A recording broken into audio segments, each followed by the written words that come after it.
The November 18th meeting of the Albany Municipal Services Joint Power Authority will please come to order. Roll call. Board Member Atkinson. Present. Board Member Barnes. Present. Board Member Moss. Here. Vice Chair Weil. Here. Chair Thompson. Here. Next item, please. Consent calendar. Consent calendar items are considered to be routine by the board and will be enacted by one motion. By approval of the consent calendar, the staff recommendations will be adopted unless otherwise modified by the board. There will be no separate discussion on these items unless a board member or a member of the audience requests removal of the items from the consent calendar. Is there any item a member of the board would like to have removed from the consent calendar? Is there any item a member of the public would like to have removed from the consent calendar? Seeing no one, we'll bring it back to the board, and the chair will entertain a motion regarding the consent calendar. I move that we approve the consent calendar. I second. It has been moved by Vice Chair Joanne Weil and seconded by Board Member Marge Atkinson that we approve the consent calendar. Would you please poll the board? Board Member Atkinson. Aye. Board Member Barnes. Aye. Board Member Moss. Aye. Vice Chair Weil. Yes. Mayor Thompson. Aye, and the motion carries. And is there any other business? Seeing none, the chair adjourns the meeting.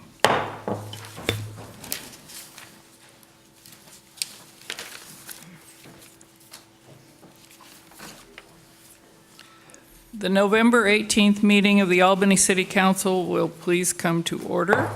Pledge of Allegiance. Will you please join me in the Pledge of Allegiance? I pledge allegiance to the flag of the United States of America and to the republic for which it stands, one nation, under God, indivisible, with liberty and justice for all.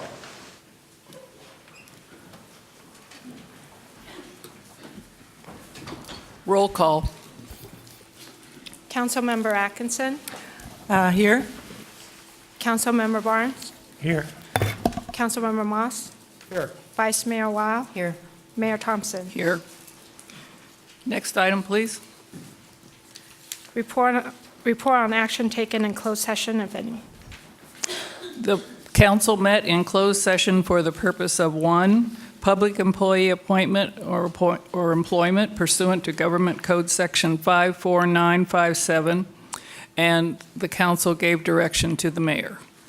The council met for the purpose of 2, conference with legal counsel pursuant to Subdivision D2 of Government Code Section 54956.9 regarding significant exposure to litigation against the city arising out of a planning application 06-053 for mitigated declaration, negative declaration and conditional use permit for St. Mary's College High School located at 1600 Posen Avenue. And that was an informational item. And the third item, the council met on the conference with legal counsel to discuss pending litigation pursuant to Government Code Section 54956.9 D1, Cody et al. Versus City of Albany et al., United States District Court case number C13-5270, and I would ask the city attorney to speak to this. Thank you, Madam Mayor. The City of Albany appeared in federal court this afternoon in response to an application for a temporary restraining order that was sought to prevent the city from moving forward with its planned enforcement of the no camping ordinance at the Albany Bldg area. At the conclusion of that hearing, Judge Charles Breyer issued the following order, and I'll read it. It's just a paragraph. Plaintiffs filed suit in this civil rights case on November 13th, 2013. The complaint sets forth constitutional, federal law, and state law claims related to the City of Albany's plan to evict an encampment of people who are otherwise homeless from a 40-acre tip of a former landfill commonly referred to as the Bldg. Plaintiffs filed an ex parte application for a temporary restraining order in order to show cause why a preliminary injunction should not issue. The plaintiffs seek a TRO to enjoin the city from evicting residents of the Bldg. The court, having thoroughly reviewed the papers and declarations and having considered the arguments made at the hearing, finds that the plaintiffs have failed to establish a likelihood of success on the merits. Accordingly, the court denies the application for a temporary restraining order. Thank you. Next item, please. Mic check! Mic check! Mic check! We have been here before. We have been here before. To voice our opposition. To voice our opposition. To the eviction of the Albany Bldg. To the eviction of the Albany Bldg. I can't get We have spoken at city council meetings. We have spoken at city council meetings, Collected thousands of signatures. collected thousands of signatures, And slept out on this city streets. and slept out on these city streets. Residents of the Bldg Residents of the Bldg have proposed their own alternatives. have proposed their own alternatives, But they have been rejected. but they have been rejected Again and again. again and again. You have ignored us. You have ignored us. Tonight we will be marching Tonight we will be marching down to the Albany Bldg, down to the Albany Bldg, where we will set up we will set up a solidarity encampment a solidarity encampment to once again reiterate that we do not intend that we do not intend to let this community to let this community and art center and art center be destroyed. be destroyed. This is our voice. This is our voice.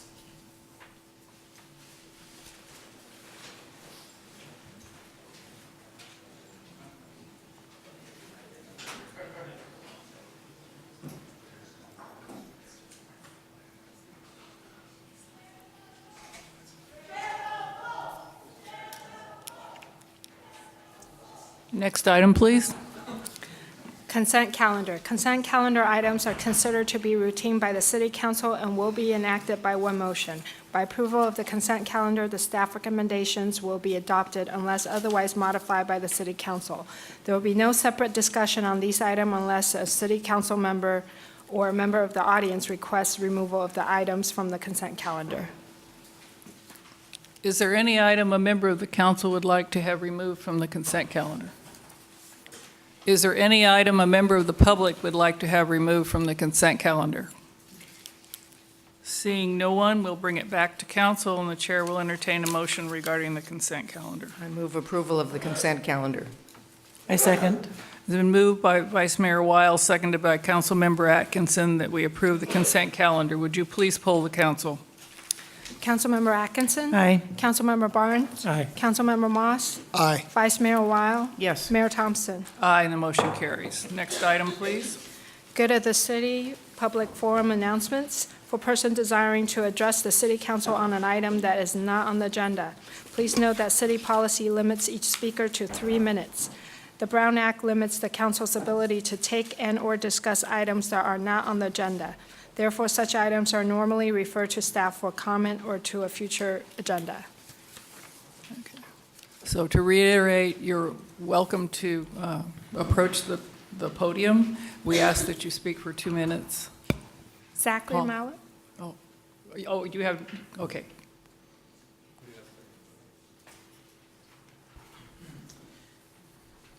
Good evening. My name is Zachary Millay. I am the District 7 Director of the Bay Area Rapid Transit. In the city of Albany, I represent the Bayside, west of San Pablo Avenue. I'm making rounds to the various cities that I represent to provide an update on the dramas that have taken place in BART's labor situation. I've been out there and I have oppositions to the contract that we thought was ratified, costing $67 million over the next 4 years. In part because, we started wanting to internalize the cost of the employee share of pensions, for example. But what we did was we agreed to give raises to our employees so that rather than us paying their pensions, we would pay them so that they can pay their own. So it in the end just kind of sustains the subsidy, in my opinion, among other examples. But most recently, there was this incident of identifying in the contract paid medical leave that provides 6 additional weeks of paid absence from the district for all of our employees. How this got in there, it was negotiated that it would not be in there as early as June, and that was the end of that negotiation item. But somewhere along the lines, a miscommunication and misunderstanding between staff and contracted parties resulted in that being typed into the document that was developed to become the tentative agreement.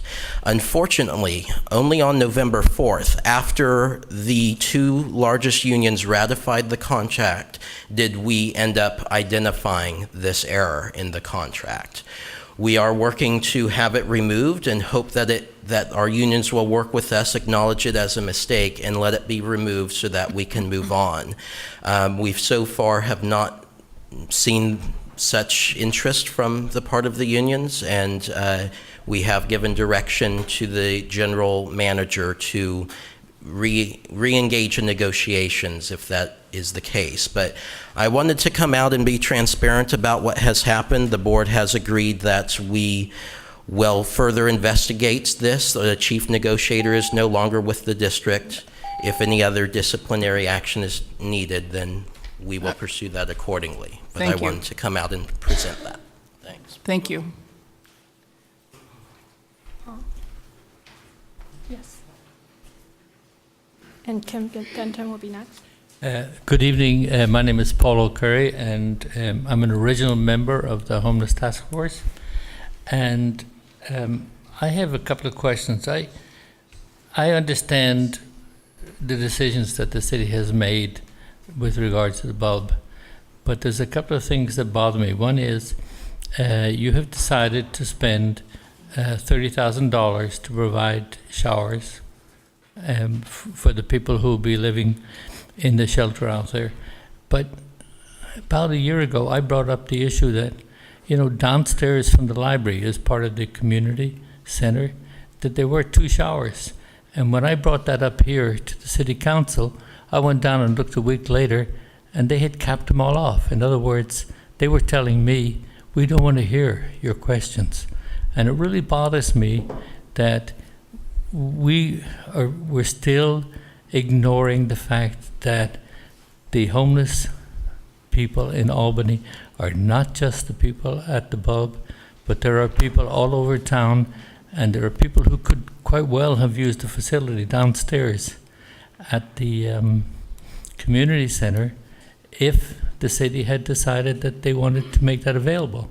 So to spend $30,000 out of the Bldg and to cut off the people in town, that strikes me as, quite frankly, utter nonsense. Thank you. Thank you.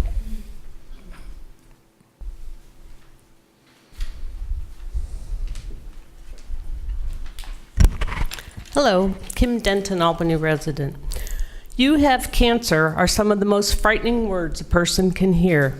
I know because I've heard them 2 times, along with a couple of you might haves. I've lost 2 very good friends and a coworker to cancer this year as well. Cancer affects all of us in some way. As the event chair for Albany's 2014 Relay for Life, I am teaming up with the American Cancer Society to help fight back to find a cure for this terrible disease. I am doing it for Patty, Jewel, and Judy, and most of all, so my son won't ever hear the words, "You have cancer." The donations American Cancer Society receives help fund cancer research, as well as provide assistance to cancer patients in the way of a 24-hour hotline providing support and information, rides to treatments, and wigs and clothing to make them feel better, just to name a few. We are holding Albany's Relay for Life on May 17th and 18, 2014 at Cougar Field, and are currently looking for interested volunteers to help plan the event, as well as teams to walk, and of course, cancer survivors and caretakers to celebrate the day of the event. Relay for Life is all about celebrating the survivors and sponsoring more birthdays. If you have any questions or know of anyone who might participate in one of these ways, please let me know or have them contact me at kim.denton.albany.relay2014@gmail.com. Thank you, and please help us celebrate, remember, and fight back. Thank Could you. you repeat the email, just so we can, right. It's kim.denton.albany.relay2014@gmail.com. Thanks.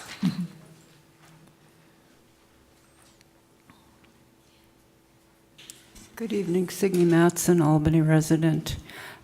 Just wanted to raise a few questions about the current housing situation in Albany and wondering what, if anything, the city is doing proactively.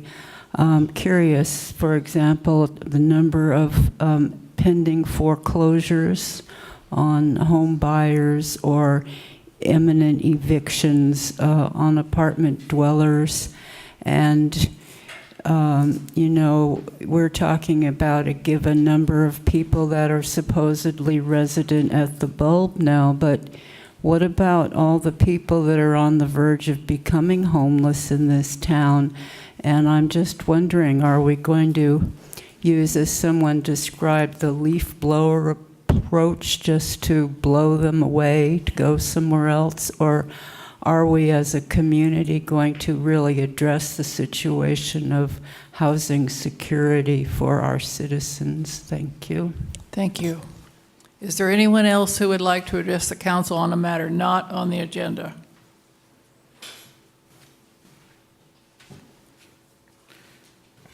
Good evening, Council. Joseph Fenton, longtime Albany resident. I live over on Portland across from the Memorial Park. I wanted to speak for just a quick moment about the Albany bulb situation. I know that this council has gone through their legal due diligence and have done what they needed to do in this. I'm going to start out by saying I'm a selfish Albany resident. I live next to the Memorial Park and I love it. And I can equate that to exactly how the city of Albany feels about having homeless people living on the bulb. Only they're not really homeless. What we're talking about here is houseless people. And poverty and houselessness is a global issue.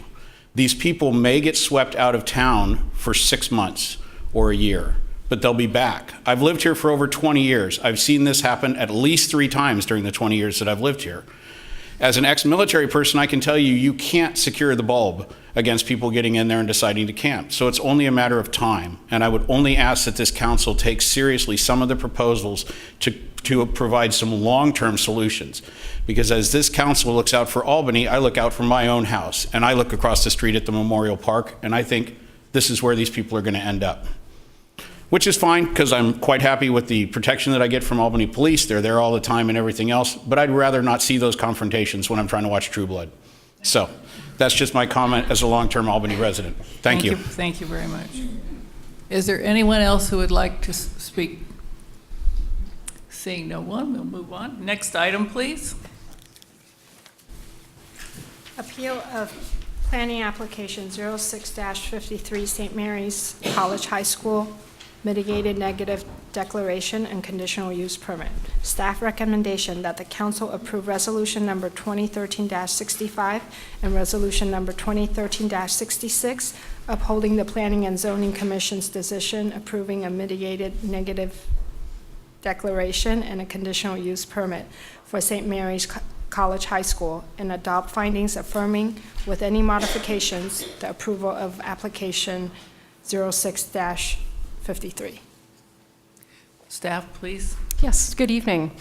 Before you this evening is an appeal of planning application 06-053. This was approved by the Planning and Zoning Commission on September 11th of this year. It approved a conditional use permit and mitigated negative declaration for St. Mary's College High School. The application has a rather extensive history, so I thought for our purposes this evening I'd give you a somewhat broad overview of the review that we've had in the last 2.5 years. In April of 2011, St. Mary's submitted a revised application, which was what the Planning and Zoning Commission reviewed and approved in September. Previously, they had submitted an application in 2006 that was subsequently scaled back. In October of 2011, the Planning and Zoning Commission deemed the application complete, at which time the mitigated negative declaration was prepared by the city's outside environmental consultant. A public comment for the mitigated negative declaration was held June 6th through July 6th of 2012. A Planning and Zoning Commission hearing was also held to collect public comment. Altogether, there were 3 Planning and Zoning Commission hearings held in 2012, 2 in September and 1 in November of that year.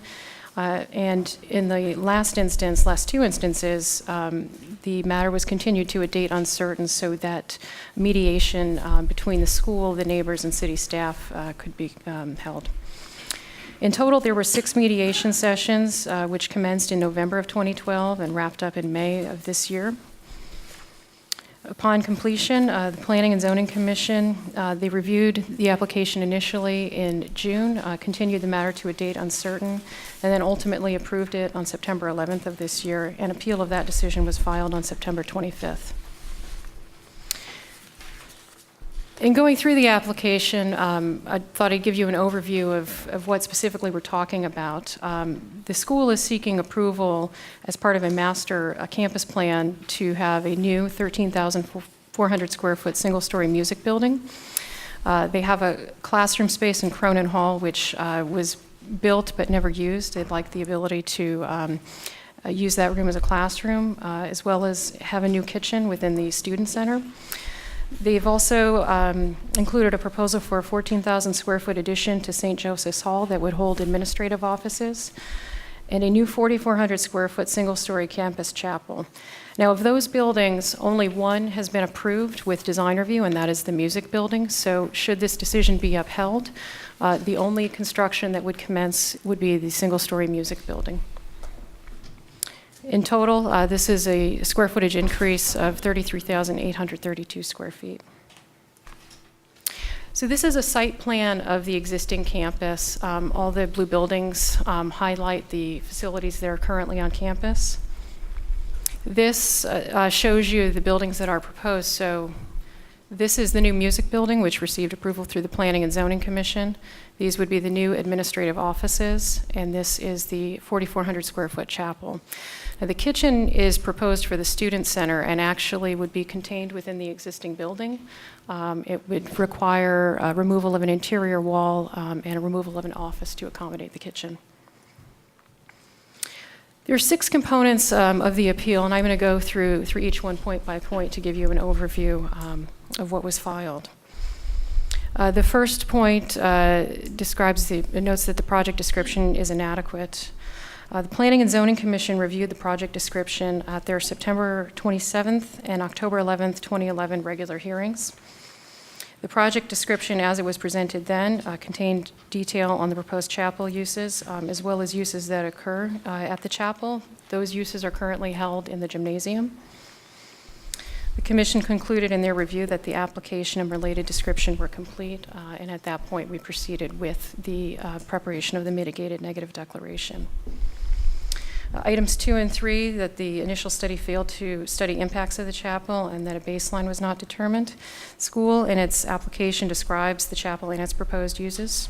More specifically, the school describes the chapel as a focal point for the campus, symbolizing the faith life and the mission of the school and emphasizing the religious beliefs and values of the school community. It further states that the religious functions are an integral part to St. Mary's mission. The description states that the chapel will be sized for up to 200 persons, which is equivalent to students and faculty from one grade level and a few guests, and further identifies specific uses that may occur. The full description of the chapel, which was included in the application, as well as the related uses, are detailed on pages 4 and 5 of the initial study. The uses that are identified to occur at the future chapel already occur in the gymnasium, and this information was included in the analysis. There is no information in the record to indicate that the proposed uses of the chapel would result in significant environmental impacts. The uses that were identified in the application include class masses, brothers community masses, morning and evening prayers, masses during lunch, alumni masses, group prayer service, ritual and worship classes. The appellant included language requesting St. Mary's to submit a list of all chapel activities to the Planning and Zoning Commission within 30 days from the date of approval. While the chapel is proposed as part of the conditional use permit, it's not slated for construction, nor does it have an approved building design. The Commission has already taken their action on this application with the baseline information that was included in the project description and initial study.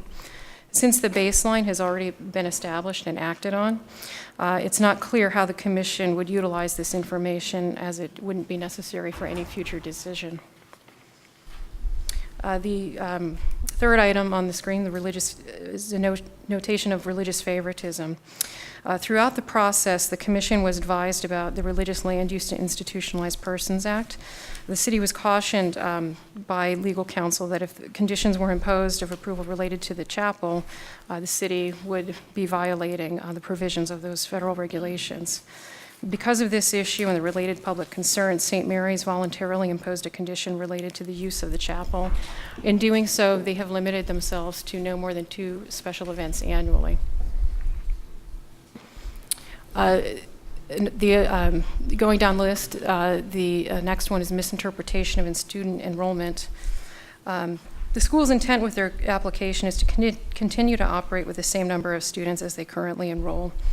The enrollment condition language was part of City Council Resolution 94-37, which specifies an enrollment for the school. More specifically, it allows, I'll just read the language into the record. St. Mary's College High School may operate a coeducational high school facility for grades 9 through 12, beginning in September 1995 for up to 600 total students. The maximum enrollment figures may be exceeded on an absolute basis by up to 5% to allow for attrition and other student body changes.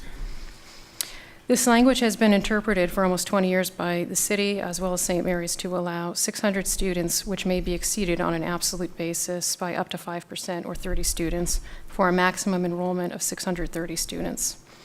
In the past 5 academic years, St. Mary's student enrollment has ranged from 609 students to 628 students. And the last item identified in the appeal is a notion of modified application. And in the resolution, we included language that made reference to the original filing in 2006. That was when St. Mary's established their intent to modify their existing use permit.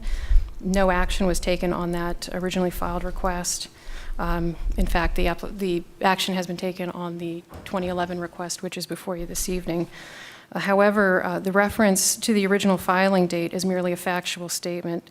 Even if action wasn't taken on that version of the application, we include it as a factual basis given the history of this project. In the event that litigation is filed, the original filing and those related documents would be included as part of the administrative record. So again, it's merely a factual reference. As I noted before, mediation was held beginning in November of 2012 through June of this year and involved the school, Peralta Park Neighborhood Association, the City of Albany. The intent of mediation was to focus on crafting conditions of approval. So through those mediation sessions, the language of the conditions was discussed at great length and modified substantially from what was originally presented to the Commission. In fact, the total number of conditions increased from 64 to 68. And these are a few of the new conditions that came about as a result of mediation. So a compliance plan, condition A15, requires the school to pay an annual amount of about $3,000 for compliance monitoring to ensure adherence to the project conditions. There's some general language on vesting expiration. The chapel use, which has been self-imposed by the school vis-a-vis their legal counsel. There's a condition on construction-related noise, the rain garden, and the music building. And that concludes the presentation. I'm happy to answer any questions you might have. I have a question. What's the specific change on rain garden in music building? Well, originally we didn't have a condition on the rain garden. Essentially, though, this condition requires that St. Mary's secure the necessary permits for the rain garden. They actually will not be getting those permits from us, but the City of Berkeley. It's the City of Berkeley Public Works Department that will be the responsible agency.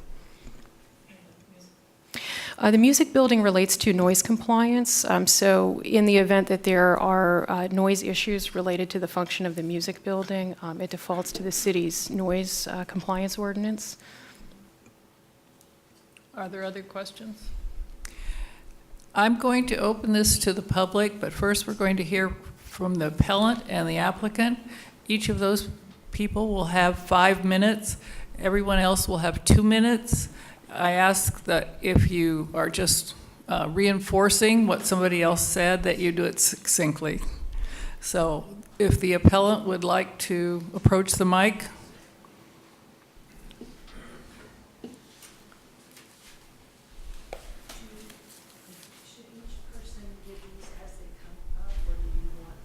Yeah, just here. take it. Just go to them. Okay, just hand them to her, please.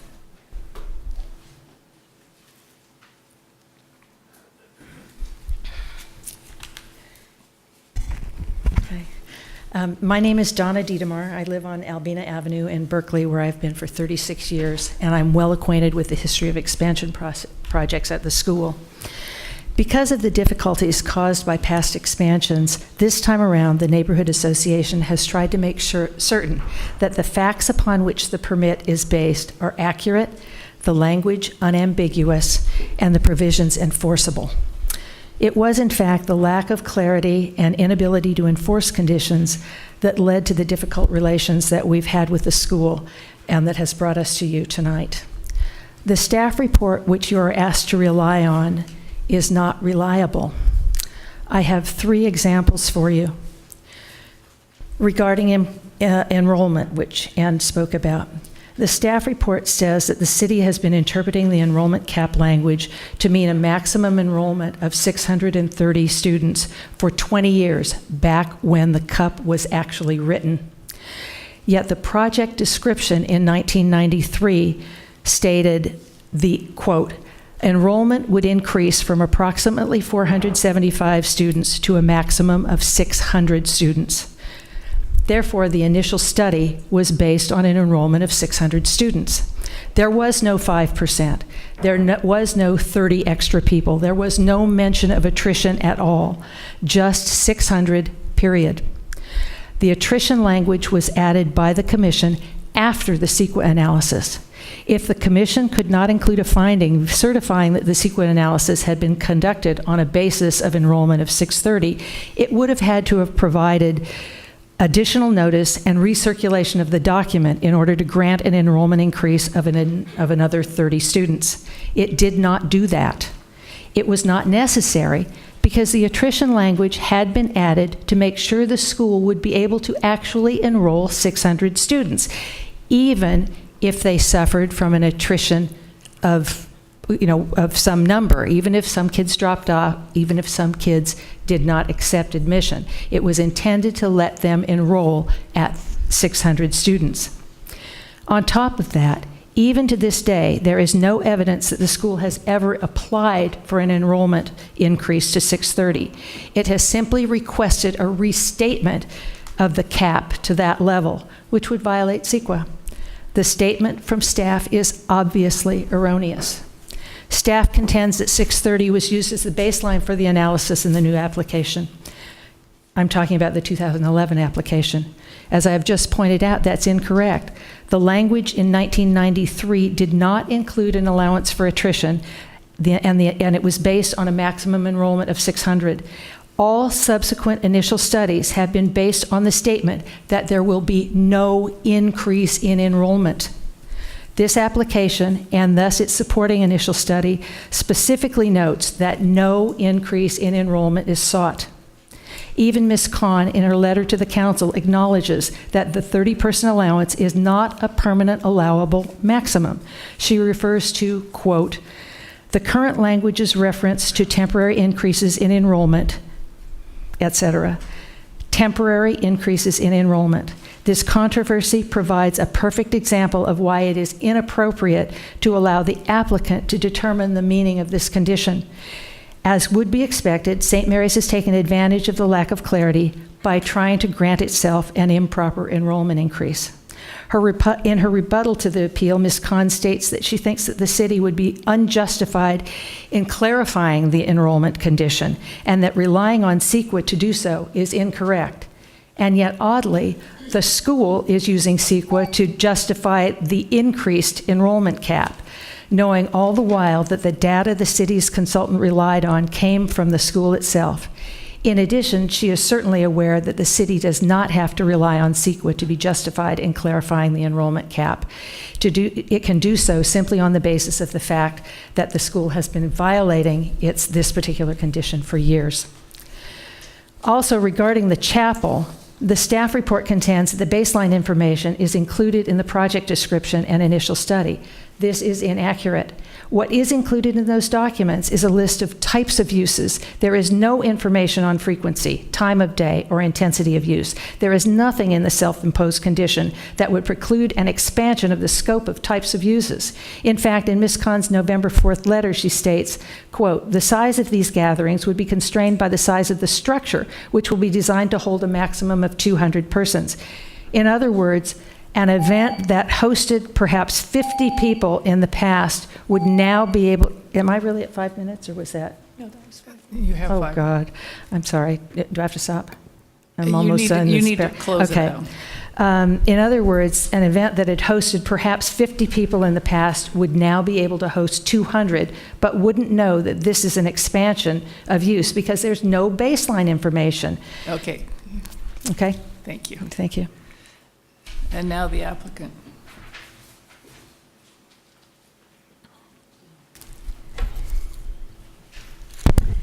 Thank you. My name is Vivian Kahn, Mayor Thompson, members of the City Council.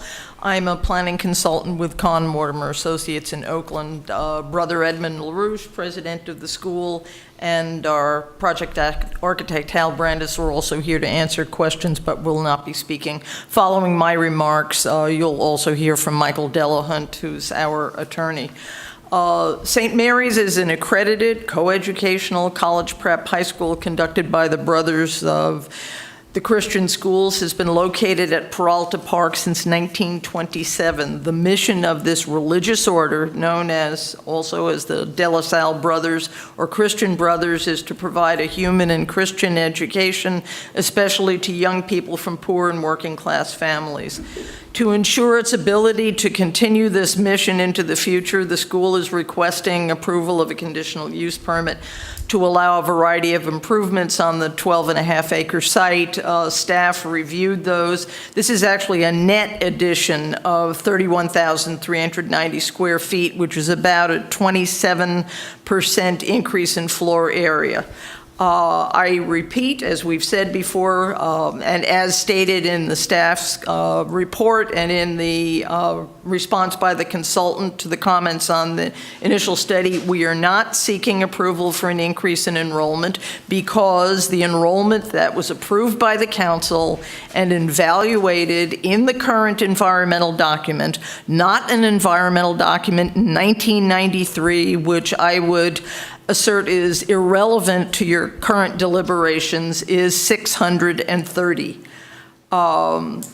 The development program that's presented in the use permit application was described adequately by staff. 3 priorities: replacing and renovating aged and inadequate facilities, reinforcing the community values of a LaSallian education by providing for smaller class sizes and a chapel. This school, unlike most parochial schools, does not have access to a neighborhood church, so they've been using a gymnasium, an auditorium, and other buildings on campus for religious activities. They want to be like other parochial schools and have their own chapel, and consolidating and improving central functions. During the past year, St. Mary's has agreed to numerous changes in the plans. We have proposed a variety of conditions that are intended to mitigate any possible impacts on surrounding residents. We're, among other things, staff mentioned the $3,000 a year for the city to retain the services of an independent compliance monitor. We have also agreed to pay up to $25,000 to develop and implement a traffic calming and management plan, primarily for activities that would have to be approved by the city of Berkeley because they're in the city of Berkeley. The school's implementation of project conditions and impact avoidance programs would be overseen by the compliance monitor who we will be paying for. We've also agreed to limiting hours of construction beyond what other applicants have to agree to, and we've accepted limitations on the use of the proposed school chapel. In light of the process we've gone through, the mediation, the meetings, and our commitments, we are extremely disappointed that some of the school's neighbors have appealed the Planning Commission's decision and are now threatening litigation unless we agree to even more restrictions which we believe are overbroad, unnecessary, and if accepted, would be perilously close, if not tantamount to a violation of the school's rights under the U.S. Constitution and federal law. We've carefully reviewed PPNA's most recent letter, find no new information or arguments that provide a basis for granting the appeal and overturning the decision of the Planning and Zoning Commission. It's been almost 4 years since I started working with the school on this application, and those of you who have lived in Albany for a while, were on the council, may have been through the previous application. Enough is enough. We would like to start work on the campus, continue to meet the needs of the school community, and request that you deny the appeal and uphold the decision of the Planning and Zoning Commission. Thank you. Thank you. Would you please read the names of maybe at least 10 people? And then we will ask you to line up on the wall so that we can have one person following another. Coen Thompson, Carla Harkness, Myra O'Leary, Gloria Espinoza, Scott Stanfield, Lori Capitelli, Wayne Shipman, Kevin Ship. Good evening and thank you. I come to you as an alum of St. Mary's and also as a parent of a current student at St. Mary's. I just am here to speak about the previous times and now. The differences of the regulation of parking, how everything is taken care of now. I remember in '88 when I graduated, we parked anywhere we wanted to. We would drag up and down the street in the back. We were pretty wild. Also, as far as dances, the way they're taken care of now, they're strictly regulated. We are not allowed to stop or wait for our children at that time. We have to keep moving as pushed along by the monitors that are there. I commented to my wife the other day how everything is different than what it was then. We were only at 400 kids, but we acted like it was 900 of us. We also have something that I truly believe that a quality education needs quality buildings. My daughter is a flautist at the school, and at the moment she practices in what was my varsity football locker room. So even when I go to speak to her teacher, I think it still smells like my varsity football locker room. We definitely utilize the carpool aspect. My daughter takes the dedicated bus on Mondays and Fridays and takes BART Tuesdays through Thursdays. She's been doing that since her freshman year. I just found out that there are places to stop and pick up your children because I've never been up there to do it. So we utilize every aspect that Albany and Berkeley provides to drop our children off and have our children picked up. And I would just like to say that the education I received at St. Mary's was phenomenal. And I believe that my children or my daughter will receive the same education. And I hope she's given the same avenues that I was to excel at where I am now so that she too can do the same thing. Thank you very much for your time. Thank you. Good evening. I'm Carla Harkness with my husband Bob. We've lived in Albany for 35 years, raised 2 children here. I've been a lifelong teacher since my 20s, and I've been honored to be at St. Mary's for 19 years and also served for 12 years on the faculty of the Albany Adult School. I strongly urge you to uphold the Planning and Zoning Commission recommendation to approve St. Mary's conditional use permit. As a teacher, I've been very saddened and affected by seeing a boarded-up classroom for almost 10 years on our campus, a place where learning could take place daily. It has also impacted myself and my colleagues by requiring us to travel to several locations, sometimes up to 4 in one day. Our kitchen in the Shea Center is sorely in need of remodeling. It's decades old, and its present size and configuration make it difficult to cook, prepare, and serve fresh and nutritious meals to our school community. Regarding the enrollment issue, I think it's really important to realize that, like all schools, we depend on a certain amount of revenue to maintain program and staff. We can't predict at the beginning of a school year how many students will continue the entire year, and not having that overage ability would affect program and may necessitate staff and teacher cuts. I can attest that we have been very sensitive to the neighbors. We consistently talk to our students, administration, and teachers about respect for our neighbors' property and for noise levels. We're fortunate to have 2 excellent schools in Albany. Please help us to maintain excellent education for our students. Thank you. Thank you.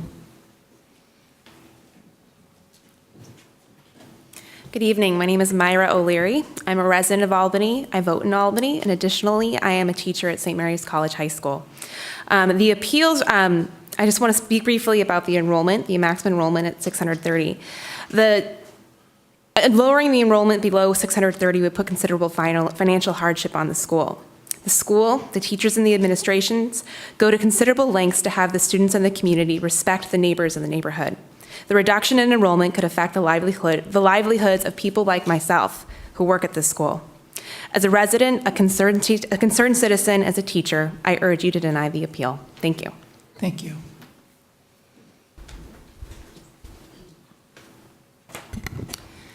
Good evening. My name is Gloria Espinosa, and I live at 1537 Posen Avenue.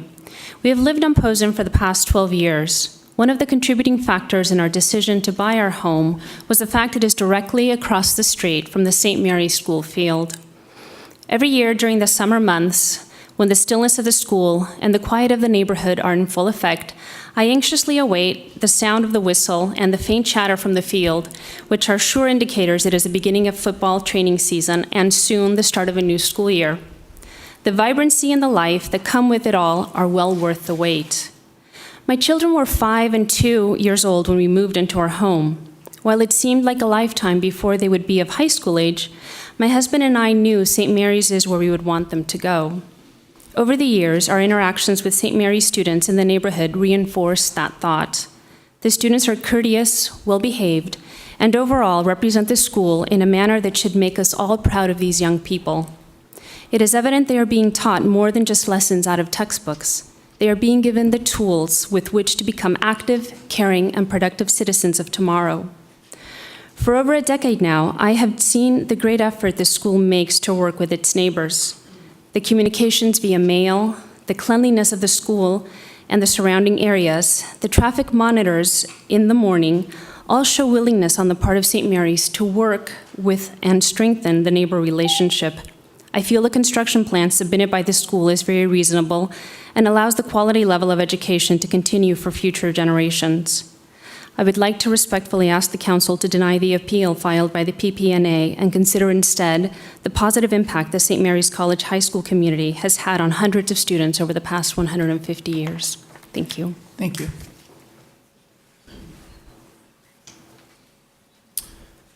My name is Scott Stanfield. I have, I think, a truly unique perspective on the situation because I was one of the parents that barreled up Posen Street 2 minutes before the bell was about to ring, quickly dumping my son off because we were commuting from Point Richmond. And I remember early on the principal telling the teachers, look, we live in a neighborhood and we need to respect our neighbors. And with the traffic monitors that they had and the cones, I was like, this is great. Like, it's really efficient, but more importantly, I felt like it was safe. And I do have the neighbors to thank and Brother Edmund to thank to make all this happen. 3 months later, I bought a house in Albany. We bought a pretty cool house. We were walking distance to the school. And so it's pretty great that my son doesn't have to drive. We don't add to the traffic.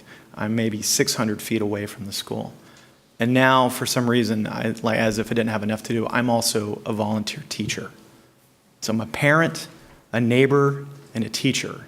I feel like Switzerland. This is really unusual for me to be speaking here today because I see my neighbors over here and my neighbors here too. And I'm here to urge you to vote.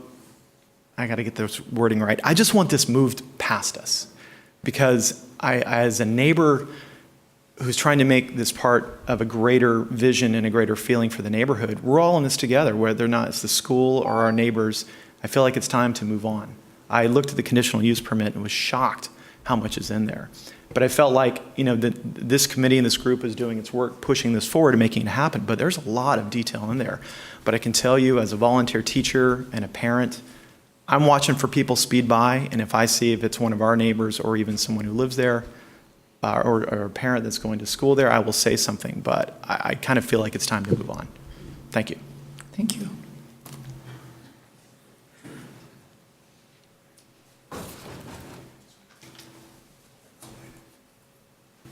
Good evening. My name is Lori Capitelli. Mayor Thompson, council members. I've been here since your public comment a little while ago, and I want you to know I feel very much at home. I serve on the Berkeley City Council, and I represent District 5, which includes the borders of Berkeley with St. Mary's High School. First of all, I want to say I don't think there's anyone in this room who wants St. Mary's College High School to go away. No one. I don't think there's anyone in this room that doesn't think that St. Mary's makes enormous efforts to be good neighbors in what is predominantly a single-family neighborhood. The reality is that Albany, if it weren't for St. Mary's, probably would be a cul-de-sac. It's a very narrow street, doesn't even have traditional gutters and curbs. It curves, and it's a difficult one. It serves then not only the people who live there, but it serves 600 to 700 people who look at St. Mary's as their home during the day, and many of them want to drive there. Berkeley neighbors comprise almost all of the properties that abut St. Mary's, virtually all of them. Your staff is recommending conditions that I believe, if you read them clearly, are unclear and will inevitably lead to conflict between the school and its neighbors. Hopkins Street, by the way, is one of the busiest streets in Berkeley. If any of you have ever had occasion, and I know you go to Berkeley sometimes, you don't always stay in Albany, to go up Hopkins or to go up Gilman, the intersection at Sacramento and Hopkins and Gilman and Hopkins is almost always impacted all day long, not just during commute times.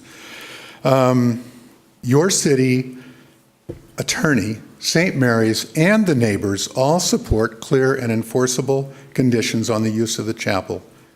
Why does this matter to the city of Berkeley? Because what happens at St. Mary's impacts our community, particularly that neighborhood. We should be using words in the conditions like shall, not should, or will, not may. And I want to give you one example. May I have 30 seconds more? I want to give you one example, and that's from the Con Mortimer letter to you. These are the consultants for St. Mary's. The third paragraph of the second page, when they talk about the use of the chapel, they use terms like is primarily intended. Well, if the uses are primarily intended, that implies there are other uses that are intended that are not spelled out here and not outlined. And it also says, for instance, that the uses will only infrequently be on weekends. So why can't we specify what those conditions are? Please take a few more weeks to make these conditions right. And I've passed out, by the way, for you, two comparisons of those conditions. Thank you.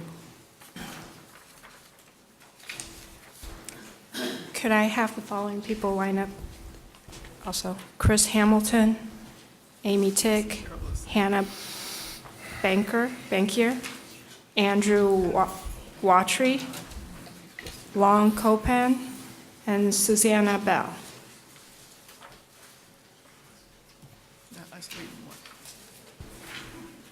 Thank you, Mayor. council members. My name is Wayne Shipman. I moved to 1535 Posen Avenue in Albany in 1989. Because of the impacts of this expansion that we're talking about here will be primarily felt on the south side of the campus, the Albany members of the Neighborhood Association have let the Berkeley neighbors take the lead in negotiating conditions. It is important, though, that you please understand that this in no way implies that the new CUP doesn't matter to those of us who live in Albany. First and foremost, I want to emphasize that clarity of process benefits all of us. When I see a condition in the CUP, I want to know that I understand it the same way St. Mary's does and the city of Albany does. Without clarity, there's conflict, and conflict is the reason it has taken so long to consider this current set of application documents and ensure that the best interests of both Albany and Berkeley are kept at heart. It's equally important that we all understand that the legitimacy of the conditions here. As Lori mentioned, if the conditions are based on falsehoods, misstatements, omissions, misrepresentations, they will not be legitimate and they will not be accepted by those of us who are affected by them. The result will be that parties will continue mistrusting and fighting each other. This too will waste the city of Albany's precious resources, stretched as they are. Finally, it's important to understand that the neighbors surrounding St. Mary's, whether in Albany or Berkeley, are committed to the concept that we are in this together. Our goal is to build on and perhaps enhance a relationship with St. Mary's in the hopes that in the future we can coexist peacefully. For all of us, for the protection of all of us, I ask that the corrections to the deficiencies in this permit be made. I, for one, demand it. Thank you.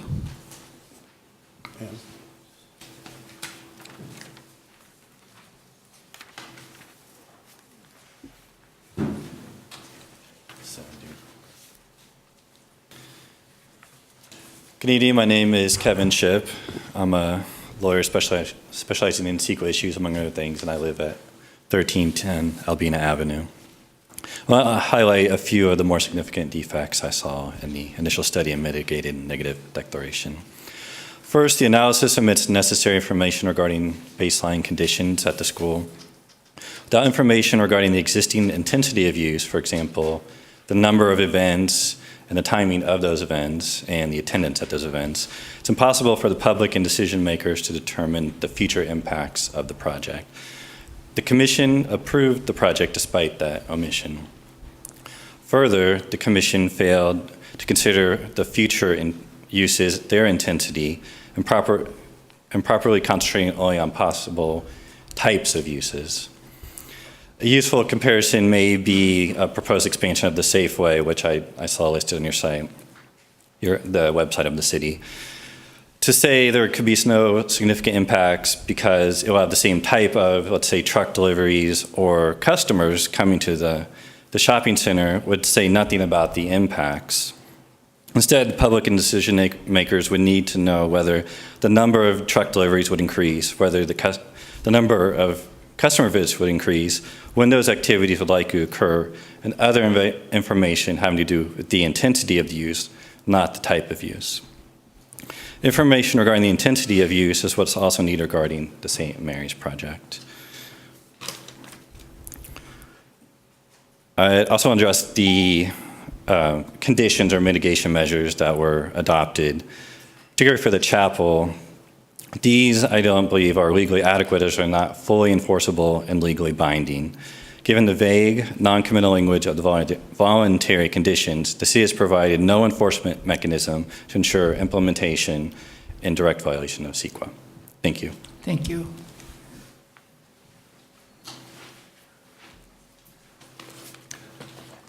I'm Chris Hamilton, residing in Albany and Berkeley. Here's the problem with what the Commission did regarding the voluntary chapel conditions, allowing St. Mary's to frame its own condition.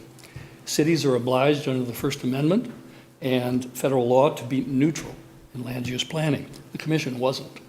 It's the self-imposed conditions didn't set limits on intensity. The Commission let the school say it will only do what it's done before without details about what that was. Ask yourself about the two exceptions that are listed in condition B9. Exceptions to what? There are no other limits to number of events, frequency of events, days of the week, times of the day, as long as they aren't major events as defined elsewhere. As shown in our appeal, every expert on RLUIPA, including the city's outside counsel, agreed that Albany may place reasonable restrictions on the chapel to reduce adverse effects of the use on neighbors. Vivian Kahn, the school's expert, stated in open hearing, quote, "I believe the city can regulate religious uses. What is appropriate is you can regulate time, place, and manner. Don't focus on what the uses are on the campus. Put triggers in the use permit, X number of events, on which days, how many people," unquote. Yet, when given the opportunity to write such a condition, the school chose to exclude such triggers and only concentrated on uses. And the commission allowed it. In addition, the school didn't write language that reads like an actual condition. And the commission allowed that vagueness.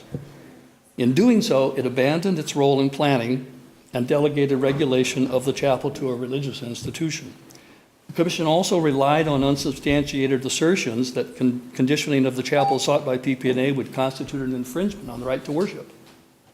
PPNA's only concern has to do with land use considerations, which the attorneys for the city, the school, and the PPNA all agree are appropriate to regulate.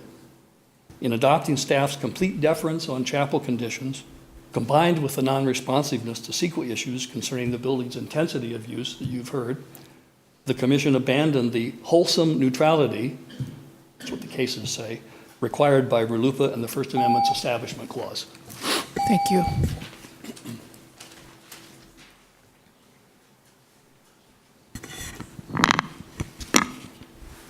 Good evening. My name is Amy Tick. I live at 1025 West Place in Albany. I was a founding member and president of School Care, supporting our local public schools in Albany, and I currently serve on the Facilities Master Plan Steering Committee for AUSD. I want to go back to the issue of the enrollment cap for just a moment of your time. The controversy around that boils down to this. Does the current condition allow for a permanent enrollment of 630, as the school would maintain, or is it written to cap enrollment at 600? As PPNA maintains. These are the facts as the neighbors understand them. The initial study was done in 1993, supporting City Council Resolution 94-37, based on maximum enrollment of 600. The 5% allowance was added by planning and zoning after the initial study was completed, and therefore it did not measure the scenario of 630. The condition in existence at the time of this application was 609 students. Therefore, any representation that this initial study has evaluated the impact of 630 on the surrounding neighborhood is lacking in basis. If the council continues to let the condition on enrollment remain ambiguous, as the commission did, it's handing St. Mary's the right to increase enrollment unilaterally without going through proper review. We interact constructively with the school only when you give us concrete tools and limits. Without them, St. Mary's does act unilaterally, and it doesn't work as effectively to consider the impact on their several neighborhoods. With limits, we have forged very effective compromises and environmental benefits for everyone. Given that the initial study states there are no impacts because there's no change in enrollment, we are understandably concerned about this untested increase. So we are objecting to the increase. It is untested and out of keeping with the initial study, and we are asking affirmatively for you to take some of the burden of your planning and zoning commissioners and staff off of us, off of them, so that we can interact effectively with the school. The enrollment cap has to be clear enough that an independent monitor can report back to you about compliance or lack thereof.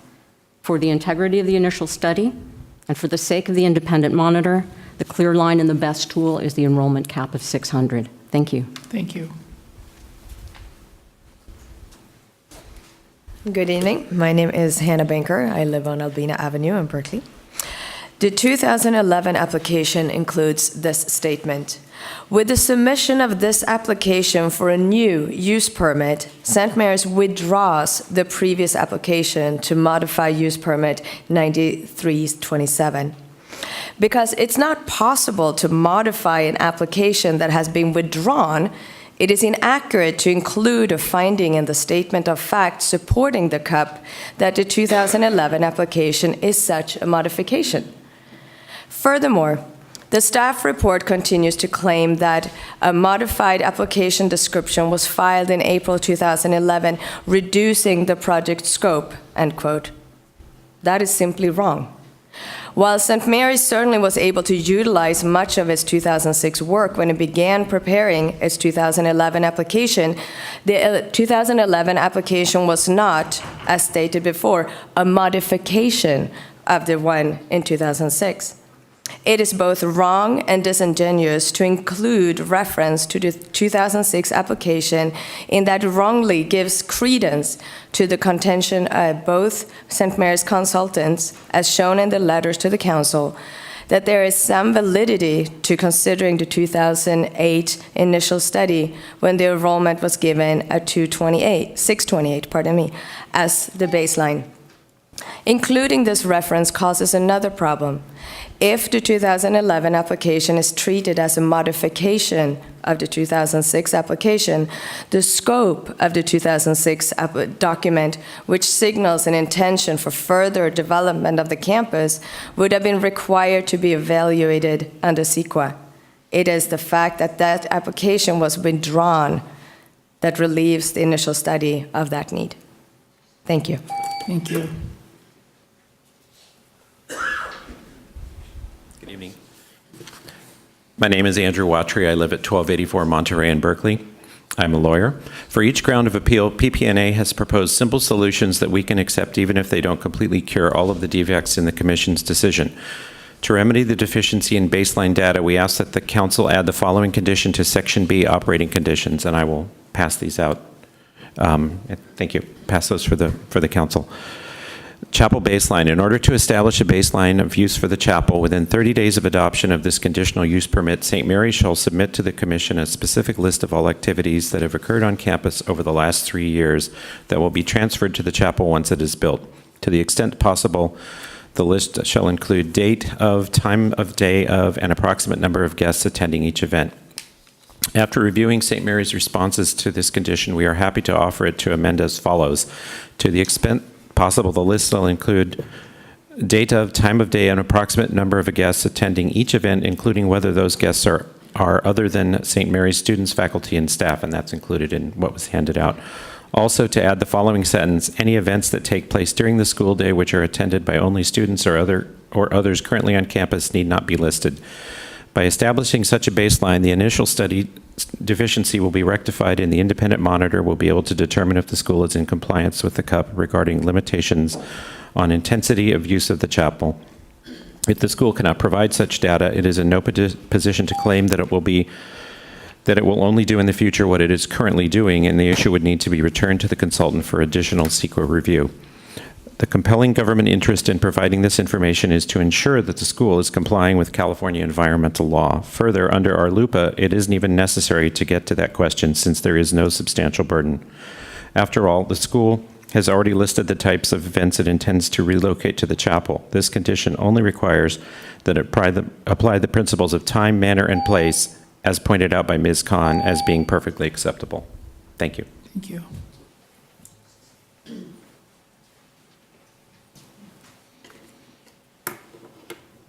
Good evening. My name is Lori Copan, and I live at 1325 Albany. To remedy the deficiency regarding enforcement of enrollment, we ask the Council clarify the ambiguous language the Commission adopted in 1994 by restating the condition on enrollment as follows. Condition B4, enrollment. Maximum enrollment of St. Mary's College High School shall be capped at 609. Each fall, the school shall calculate the average attrition rate from the prior 3 years in whole numbers and not a percentage, and may admit up to that many extra students to account for expected attrition. It is intended that the school operate at a level not to exceed 609 students on average. The condition we are proposing acknowledges that the condition on the ground in 2011, when the application was filed, was 609 students. even though that number represents unilateral enrollment increase of 9 students over what was permitted in the City Council Resolution 94-37, and even though the city is not obligated to accept the self-granted increase, it is the number upon which this CEQA analysis measured impacts. And as such, there would be no additional impacts beyond those already incurred in maintaining this enrollment level. In addition, it acknowledges that it may not be possible for the school to operate at precisely the permitted level at all times, and provides flexibility to account for that. Most importantly, it is clear, measurable, and able to be verified by the independent monitor as called for in the CUP. Thank you.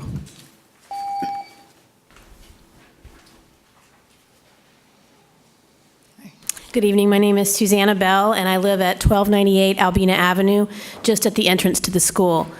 To remedy the deficiency regarding the inaccurate statements of fact in the whereas clauses, we ask that the council remove the 4th whereas clause, which reads, whereas St. Mary's College High School filed an application for a new conditional use permit with the City of Albany on August 21, 2007, and correct the 5th clause to say, whereas St. Mary's College High School filed an application for a new conditional use permit with the City of Albany on April 27, 2011, and etc. This correction is necessary because the statement of facts as currently presented contains data that isn't factual, and in the case of the 4th clause is irrelevant to the current application. In fact, we can find no record of an August 21, 2007 application, and the staff report itself responded to our appeal by citing the application filed in 2006. And finally, to remedy the deficiency regarding conditioning the chapel, we ask that the council adopt PPNA's proposed operating condition B9 as presented by Councilman Capitelli earlier this evening. It is almost identical to what St. Mary's proposed and the commission approved, but corrects non-condition language, removes references for which there is no evidence, and makes it the city's condition. It removes all concern that the school could, at a later date, decide that it is no longer willing to be voluntarily restricted, and removes all implication that the city is not responsible for enforcement.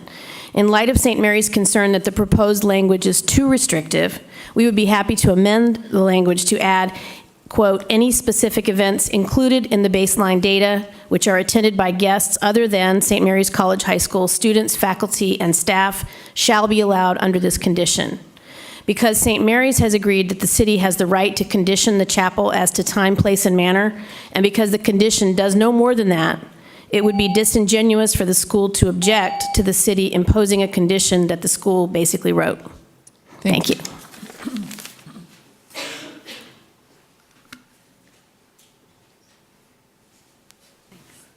Hi, my name is Sarah Cohn. I live at 15 Hopkins Court, and I'm across from the school.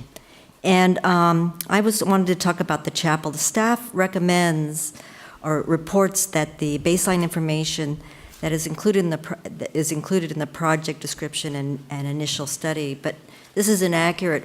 What is included in the documents is a list of types of uses. There is no information on the frequency, the time of day, or intensity of use.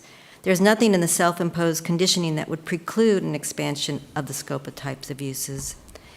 In fact, Ms. Khan's November 4th letter states that the size of these gatherings will be constrained by the size of the structure, which will be designed to hold a maximum of 200 people.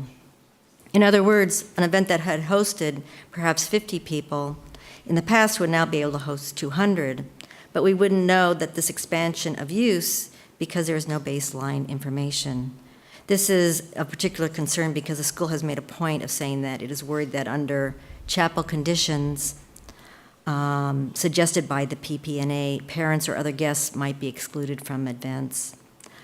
We, the neighbors, are concerned that the school will increase the size of events to include others who have not traditionally been included, which will increase traffic and bring a lot of more activity in the area at all times of the day. St. Mary's will tell you that it has addressed this concern by voluntarily limiting itself to other provisions in the conditional use permit. specifically the ones regarding events which overflow campus parking capacity. However, our concern remains that the school will be adding another parking lot accessed from Albina's entrance, which will allow for more and greater events and greater parking issues. This impact, oops, well, I'm cut off. Thank you. Thank you. We're just concerned about the impact. Good evening, Mayor Thompson, City Council members. My name is Michael Delahunt. I am legal counsel for St. Mary's College High School. I'd like to address a few issues that have been raised, particularly with respect to the chapel. First of all, there's talk of an unestablished baseline. A baseline is established. It is the uses that were put with respect to religious activities and other areas of the campus over a protracted period of time, which are established uses. There are no new uses except as specifically stated in condition B9, which relates to 2 particular additional uses. Secondly, there has been no favoritism whatsoever involved in the treatment of St. Mary's College High School. Quite to the contrary, we have complied with all and are subject to all appropriate conditions with respect to this project. There's been statements regarding voluntary conditions to which we somehow are not supposed to be subject and to which we can change our compliance in later years. That's untrue. A condition imposed under conditional use permit is not voluntary, is mandatory upon the school. What the PPNA is suggesting in many respects is the micromanagement of religious services on this campus as it relates to this chapel. They are not permitted under RLUIPA or under federal law or the right to assembly to do that. This condition strikes an appropriate balance. It provides land use management, but it does not impinge upon the free exercise of religion, which is what it's designed, which is how we should be doing this. So I urge you to not overturn the decision of the Planning Commission and to impose and to do what we've asked you to do here tonight. Thank you. Thank you.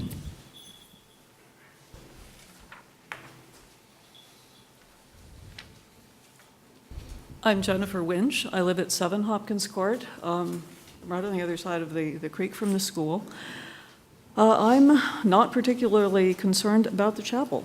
I think that it's simply going, instead of having a number of activities that they normally have up in their dining facility that has to double for so many other things, the chapel will, much of the thing, what goes on there is simply going to get moved to the chapel. It's not out of context. We're not out of alignment with circumstances that exist at a lot of other Catholic schools. My brothers went to a Catholic school in San Francisco. In my entire life, I have never been to anything at a high school chapel that was not related to the school. Generally, it tends to be prayer services or something related to the school. These don't tend to be subject to overwhelming numbers, and I think people have generated a lot of anxiety over particulars that have a relatively low probability of happening. Probability is one thing, possibility is one thing, probability is something quite different. And I think people have gotten overly disturbed about something that is unlikely to occur. I think the school does what it can to control traffic. It's not a perfect solution, but I think they've done a great deal to accommodate and to lessen, whenever possible, the pressures of people in the neighborhood. Thank you. Thank you.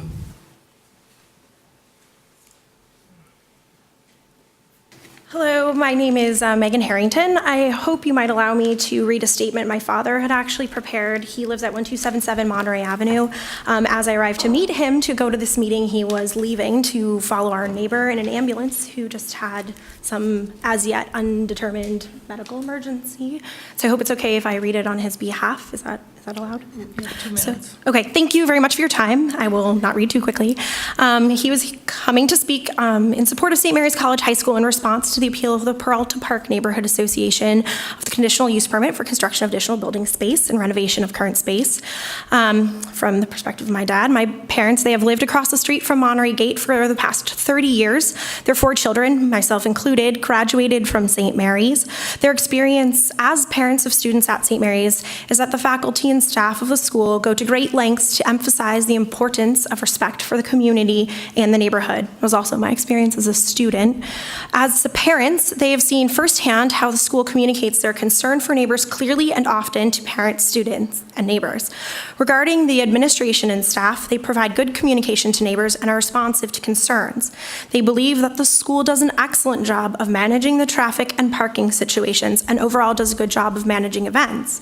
St. Mary's is an educational gem in Albany. The city and the community should support what it does and recognize that the school is an important part of the community and in fact perhaps take some credit for its success.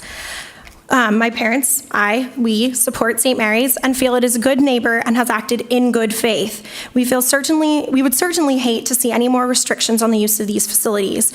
They personally believe that the school is underutilized. Please deny the Peralta Park Neighborhood Association's appeal and accept the decision of the Planning and Zoning Commission. The Peralta Park Neighborhood Association does not represent the entire voice of the community, nor do they solicit input from the entire neighborhood community. There are many neighbors who are very happy indeed to have St. Mary's as a neighbor. Thank you. Thank you. Is there anyone else who would like to speak to this issue? Seeing no one, we'll bring it back to council.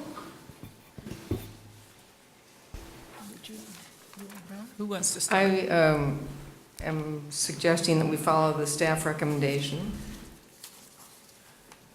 Is that a motion? Yeah, I will go ahead. That the council approve resolution number 2013-65 and resolution number 2013-66, upholding the Planning and Zoning Commission decision approving a mitigated negative declaration and conditional use permit for St. Mary's College High School, and adopt findings affirming with any modifications the approval of application number PA 06-053. Second. It has been moved by Vice Mayor Weil and seconded by Councilmember Barnes that we approve the resolution number 2013-65 and resolution number 2013-66, upholding the Planning and Zoning Commission decision approving a mitigated negative declaration and conditional use permit for St. Mary's College High School, and adopt findings affirming without modification the approval of application number PA-06-053. Are there any comments that council members would like to make? I would like to make a few comments. Please, I was going to, it's hard for you. Some of you may recognize me. I was on planning and zoning for 6 years, and this is a bit of deja vu all over again. I think I agree with the motion Joanne just made, but let me explain some of my reasoning on this. From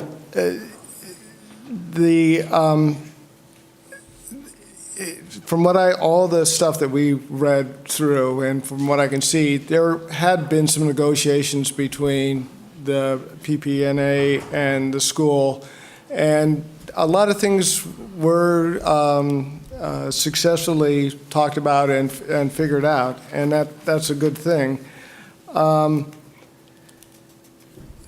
The two big issues on there, as far as I can see, are one, attendance, and the other, the chapel.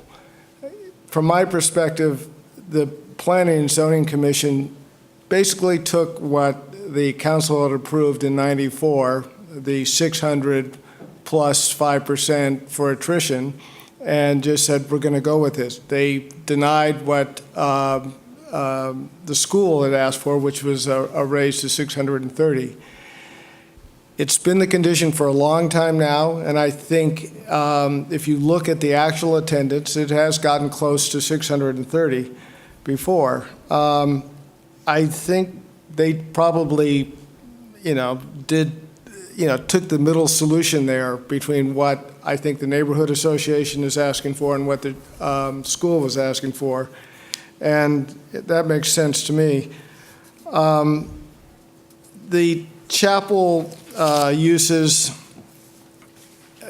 somebody suggested there was a lot of micromanagement going on, and I think at some point that's what struck me about what the neighborhood association was doing. If we approve a new Safeway or some other kind of store, we don't tell them exactly, what they can sell or when they can sell it. We go for kind of a general perspective of what is going to happen. In this case, we're talking about a chapel in a religious institution, and between the federal legislation and just general practice in this country, we tend to give religious institutions a lot of variance as to what they can do in that situation. So the church or the school did agree to a lot of conditions, which I think are great, but I don't know how far you have to push that. I mean, I think there's going to be a lot of functions there that are already happening in the school, so there is a baseline of what's been going on. And then finally, I'd liked that there's also this, the big issues are going to be about traffic and access, and that's really what it all boils down to, is how are kids going to come and go to the school, and what effect is that going to have on Albina. And that's, the first step is this monitor situation that the school is paying for, and then hopefully City of Berkeley will work with the school on traffic mitigations. So, I think it's right that we uphold Planning and Zoning Commission's decision tonight. Kind of a bigger picture than I wanted to say. Over the next 10, 20, 30 years, the population in the Bay Area is going to keep expanding. And that means we're going to have to find places to house people, which, if you've watched any of our meetings, is a hot discussion now. But also, we're going to be using our existing schools and other facilities more and more. So over time, it's likely that St. Mary's will one day come back and ask for an expansion of enrollment. This, of course, will trigger all sorts of CEQA studies, et cetera. But I think in the long run, we've got to figure out a way for both neighborhood and school to get along, because you can't just keep an institution like that at this level and that controlled, and that's the way it is forever and ever. So, but at this stage, I would agree with the what's before us. Well, there have been a lot of details that I see the neighborhood wanted. It's really hard to monitor that constantly. I was just wondering, is there anything that the school has to say to some of these that, like the chapel use? Because we don't even have the chapel yet. We don't even know when it's going to be built. So in some ways, it seems kind of weird that we're talking about it so much when it's not even here yet, and there are some restrictions. So, when I see that this says the chapel shall be used exclusively by St. Mary's students, faculty, and staff, I'm just wondering how you even monitor any of this if it's so specific. And again, it does seem a little bit like micromanaging. So I don't know. Are there any comments about how you would use it? The language in condition, I guess it's B9, I think provides a pretty tight description of what we're proposing to do. Primarily means primarily, and were the school to change that, I think that is an issue that the monitor and the liaison committee would bring to the attention of staff. That's the reason that we have a compliance monitor. That's the reason why there is a liaison committee. If there is an issue, they can bring it to staff, who can decide, as specified in the use permit, whether an activity has changed in such a way that it would trigger a need to modify the use permit. So that was anticipated. It says infrequently on weekends. Same thing. Infrequently means infrequently. If it's every weekend, then it's not infrequently. And again, that is something that would be brought to the attention of the monitor and the liaison committee, and staff, we expect, would take appropriate action. We are not proposing to use the chapel for religious services open to the general public. And I think that, again, is we're not proposing to do it. We're not seeking approval for it.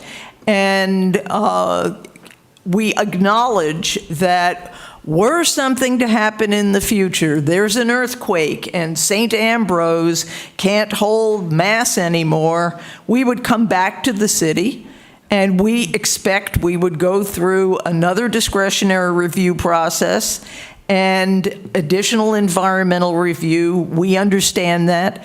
The same way we understand that any effort to increase the enrollment beyond the maximum of 630, as specified in the condition that the council established, and the numbers that were examined in the environmental initial study, would also trigger additional environmental review. We included a list of all of the religious activities that have been occurring on campus. They're primarily masses, and I think going beyond that list and asking us to specify, well, how many of these are memorial masses? You know, how many of these are a different kind of mass is overbroad, overreaching, and unnecessary. So we can't accept that, as we cannot accept a condition that stipulates that the maximum enrollment is 609, because that, in fact, would be a reduction. Hope that answered. Yeah, and partly. And then there are a lot of activities I noticed. Do activities go on all the time and every weekend, or it sounded like there was just so many? Is there a way that that continues, or to cut that back if the neighbors are unhappy with the very, very many activities? The chapel will... this is just in general, not the chapel necessarily. Well, the activities on weekends will be as they have been. Mm-hmm. And, you know, one of the major activities are sports. Mm-hmm. And you can't anticipate when you're going to be in the playoffs. Mm-hmm. The school sends out notices about those events. There is a stipulation in the use permit about how many events can be conducted that would generate a demand for parking that cannot be accommodated on the campus. The fact that there are a finite number of parking spaces on the campus, by definition, also limits the amount of traffic going to and from. And that, plus the monitors, who will, you know, again, continue to work with the monitors and the community to, you know, if the spaces on campus are full, mm-hmm. they'll go out on Albina and let people know. So that can be dealt with signage. No parking available on campus, and then the people won't drive up Albina. But this is why we're proposing to pay $25,000 to develop and implement a traffic calming study, rather than trying to second guess now and come up with solutions. I'm not a traffic planning expert. I know there are firms out there that do that. We will pay for the city to hire such a firm and let them identify, hear what the issues are, and identify potential solutions. That will then come back to the city for approval. And that's one of the kinds of things they'd look at. Yeah. Well, I can feel that there's a real trust issue, and I would hope that the school would keep working to figure out how to help to make sure that you have a good relationship. So anyway, that's what thank you. Thank you. Anybody? Well, I did read the materials. I also made a trip up there because I haven't been on Albino, and so I wanted to see the lay of that street. What I saw in the documents is basically that everybody's been working together for a long time, and I think that's a good thing, and I'm glad you've been doing it. But what I also saw was that I feel like the school has actually imposed conditions on itself, which I thought went above and beyond. And so when I looked at the whole picture, I really felt that what they're asking is very reasonable, given the amount of discussion, given what they've been willing to condition on themselves. And so I also agree with the motion. So it has been, I'm going to repeat the motion.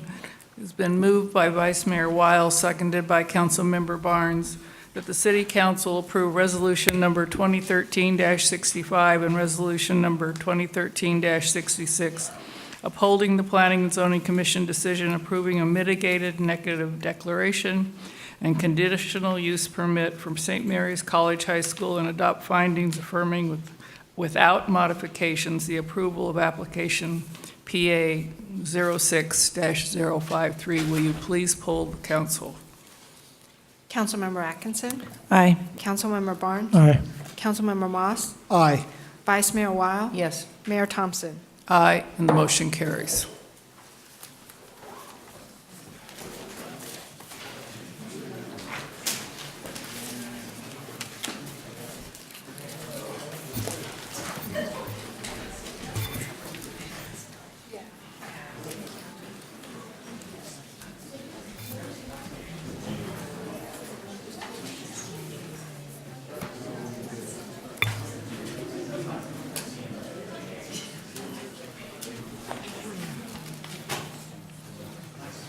In the order I received, sorry. Well, are you guys? I just want to give this how in the red jacket. Oh, okay, so 5 minutes for all of you? You're the appellant, right? Okay. Hi. Okay, okay. Okay. Okay, thank you.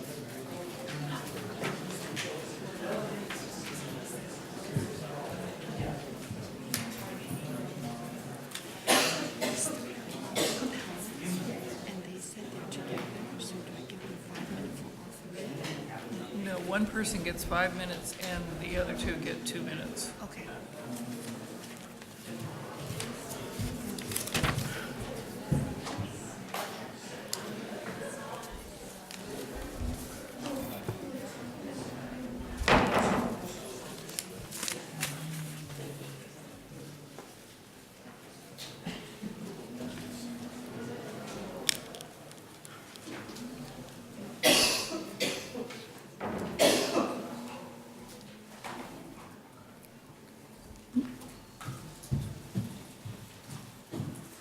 Next item, please.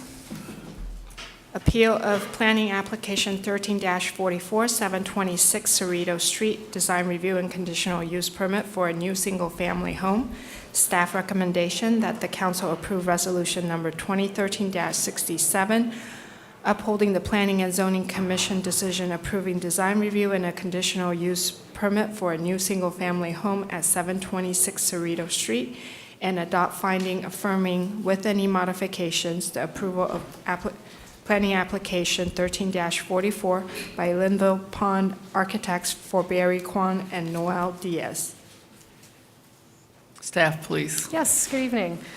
Before you is an appeal of a planning application for a new single-family home construction at 726 Cerrito Street. The Planning and Zoning Commission approved both design review and a conditional use permit to allow a reduced front yard setback in September of this year. The existing property is vacant. It's a 4,452 square foot lot. The proposal includes a new 2,425 square foot single-family residence. The conditional use permit allows a reduced front yard setback, which varies between 6 feet and 7 feet. The property is located within the Hillside Overlay District, so the code does allow a conditional use permit for a front yard setback reduction, which ultimately minimizes the grading that would occur on site. An appeal of this decision was filed on September 25th of this year. There are 5 components to the appeal, and rather than reading from this slide, I'm actually going to go through them each with a visual to give you a little bit more detail. The first basis of the appeal is that there are discrepancies in the site survey. This is the site survey that was submitted by the applicant. These lines represent the building form and the footprint of the home. The issue that was identified in the appeal had to do with the radius numbers, which are located at the front and rear property lines. I spoke to the surveyor about this, and what he informed me was that he had actually copied over the radius numbers incorrectly. He had done a site survey in 1993 and then did this revision in August of this year once the story poles were installed. This reflects the corrected version that I received on October 2nd of this year. The second issue that was identified relates to the side yard setback. This is the site plan provided by the applicant. There's an 18.5-foot side yard setback on the south side, and there's a 5-foot setback on the north side. A 5-foot side yard setback is the minimum requirement for this project, so it does satisfy the setback requirements. And to be clear, the setbacks are required from the property line, not adjacent structures. So this siting of this structure fully complies with the setback requirements of the municipal code. This is the original street elevation that was presented to the Planning Commission and included in the original submittal. And one of the issues that was identified in the appeal was that, given how this is drawn, the height of the appellant's home appears equal in height to the proposed construction. This is the revised rendering that was provided by the applicant. In this, you will notice that the sidewalk grade is relatively flat, which is why both structures look like they're comparable in height. This revised elevation accounts for about a 10-foot grade change, with a 100-foot elevation being here and a 110-foot elevation right there. You can see that this is somewhat taller than the proposed construction adjacent to it. A revised building section was also provided. And in this, they've not only show the elevations, but the outline here, these dashed lines, represent the maximum height of the appellant's house. And this represents the maximum height, which is 25 foot 6 inches of the proposed construction. One of the matters identified in the appeal was that there was a height discrepancy, and this is an effort, hopefully shows that, in fact, there is, again, a height difference between the appellant's house and the proposed construction. As part of this, the appellant identified that there was a discrepancy in the story pole installation, and as such, they hired a surveyor to do a survey of the story poles. What was revealed was that the story poles were actually short by 23 inches. Interestingly enough, the issue with that discrepancy, it relates actually to City Public Works maps. We looked at our maps and realized that our contours were off by 2 feet. And recently, very recently actually, data had been updated in our city engineering maps, which accounts for that 2-foot discrepancy. So what happened was the appellant went out and they modified the story pole installation to the additional 1 foot 9 inch height. And this reflects the modifications. Just to give you a little context, this is the primary, the residence. The roof on the structure comes to the highest point at the center, so the tall points of these story poles reflect the building corners as the project would be constructed. This reflects where the garage would be located, and there is a roof deck that is proposed above the garage. So the intent with the story poles is to capture the building form, and we require this as part of the municipal code to show to neighbors as well as commission, and in this case, the council, how the building would be sited on the property, as well as the maximum building height. And just one other thing to note, the maximum building height for the R1 district is 28 feet. This project comes in at 25 feet 6 inches, so it is well under the 28-foot maximum. This is another photo that was provided by the applicant of the story pole installation once it was modified. There is an attachment to your staff report of photographs provided by the applicant showing all four corners and with the tape measure and how they have been raised. That concludes my presentation. I'm certainly happy to answer any questions you have. The appellant is here this evening, as is the applicant. Just so that I'm clear, could you explain again, so I can understand the difference of the 2 feet that the city had one way and what happens with the story poles then because of that? Yeah. Just one more time, I need to process it. And it's it's a bit of an odd discrepancy, but essentially the Public Works engineering maps showed the grade 2 feet higher than what it actually is. So as a result, the ground as it exists today is actually 2 feet lower than what we originally. So the story poles come down. Yeah, and actually I can let the applicant explain this in their presentation, but they actually did lower. The height is still accurately reflected, but they were lowered. Did you say the appellant lowered the story poles? No, the applicant. Oh, okay. Yeah. Just checking. So now, because I looked at the story poles before and I've seen them recently. They're correct now, is that right? That's correct. Okay. All right. Any other questions from, okay. We'll hear from the appellant first, 5 minutes, and then 5 minutes from the applicant, and then 2 minutes from anybody else who would like to speak. Thank you. Good evening, Madam Mayor and fellow council members. My name is John Gutierrez. I am counsel for the appellants who live next to the subject project. I appreciate staff's rendition of the history of this project. However, I do take exception to some of the things that have been said, and I hope to cover those things during the time that I have. First and foremost, let me dispel any lingering impression there may be that this is not about my client's house. This is about the neighbor's house, not my client's house. You saw illustrations of the house, you've been to the house, you've seen that the house is a significant house. That is my client's home.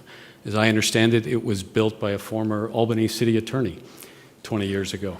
And good on him, I guess. But again, it is not about my client's home, it's about the neighbor's home. My clients understand that there is a legal lot that exists next to them. They understand that development is allowed. They understand and approve the fact that development will occur. The purpose of this appeal is not to deny the applicants a home. The purpose of this appeal is to correct errors that occurred with respect to the application, and we believe in the city's administration of the application and ultimately the Planning Commission's approval of that application. The city has a zoning ordinance, it has design regulations. The purpose of those regulations and ordinance is a number of things. Number one, it's to provide predictability to applicants and to the public about what are the applicable requirements for the development of a project on a lot. They also provide a degree of administrative efficiency. Everybody understands what has to be supplied and provided to staff. The process hopefully moves as quickly as it can and ultimately reaches a decision maker's desk and ultimately approval. The process is also supposed to provide a degree of transparency. so that everyone sees what's going on at the same time. There are no backroom deals. There are no secret ministrations that are occurring. And the process is supposed to provide some reasonable certainty as to a likely outcome, both for the applicants and for interested neighbors. Finally, the process is supposed to work in a way that it provides finality to the decision that is typically made by the Planning Commission, but in this case may be made by you. And by finality, I mean everyone accepts the process has been done properly, the decision has been rendered properly, and that's the end of it. It doesn't continue after a decision is made by the Commission or this evening, perhaps. Unfortunately, my clients believe strongly that none of those objectives have been met in this particular process, and that's why they have filed this appeal. The application, as you heard, had some errors with respect to perhaps typographical errors, which survey the applicants were using to begin with, lot area size, setback distances, lot coverages. Those may be considered minimal or de minimis errors that ultimately didn't affect the decision. Nevertheless, when you start piling error on top of error on top of error, it creates a certain amount of distrust and confusion to the public about whether or not the process is actually being administered properly. My clients believe that staff has not properly understood their appeal or represented some of the facts of their appeal in the application, in the reports to council. They will address some of those things. What is indisputable, however, is that the story poles as originally installed, were wrong. And everyone insisted initially that they were right, and still they insist that they were right. And it wasn't until my clients actually hired a surveyor that they confirmed that there was a discrepancy in those story poles. We believe that there is still a discrepancy in the story poles. Among other things, the ordinance for the story poles says that the purpose of the poles is to display the outer limits, including the height of the proposed alterations or structure. It's not clear that those story poles currently show the maximum height of the building. We believe that they show the corners, not the roof height. If you add the roof height, we think that the height is now approximately 29.5 feet, not 25.5 feet, and not 28 feet, which is the maximum. All of this perhaps could have been, sorry, may I take 10 seconds? All of this could have been done perhaps more smoothly, more cleanly, more efficiently in the application process. It was not. It fell to my clients to get involved, spend a significant amount of money to point out problems and errors, and ultimately to wind up here. It's our request this evening that you remand this decision back to the Planning Commission so that the accuracy of the current story poles can be confirmed, as well as the massing of the building, and then a decision can be properly made, and perhaps that'll be the end of it. Thank you. Thank you. The applicant, please. Applicant.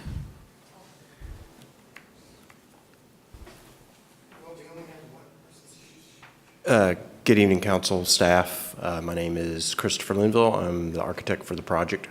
I believe that any outstanding errors that happened were addressed by staff and have been rectified subsequent to that. If there are any further questions that there are outstanding errors or inaccuracies, I'm happy to address them. I don't believe that any exist. I think that there's a belief by the appellant that they exist, but no actual evidence to the fact at this point. So again, I'm available for any questions you might have. Thank you. I have a question. Okay. Anybody who would like to speak to the issue other than, I don't think people have questions right now. Yeah, so how, between you and, the city, how do we know that the story poles are correct? If there's a belief that they're not, how would we know that they are? Well, I guess the question is, so to go back, so there are two issues with the massing of the building. Tell me what massing means. Okay, well, let's just say height. So there's height, and then there's how do we lay a building out. So what we did is we said that this point was given a datum above sea level, and we said it would be 144 feet above sea level.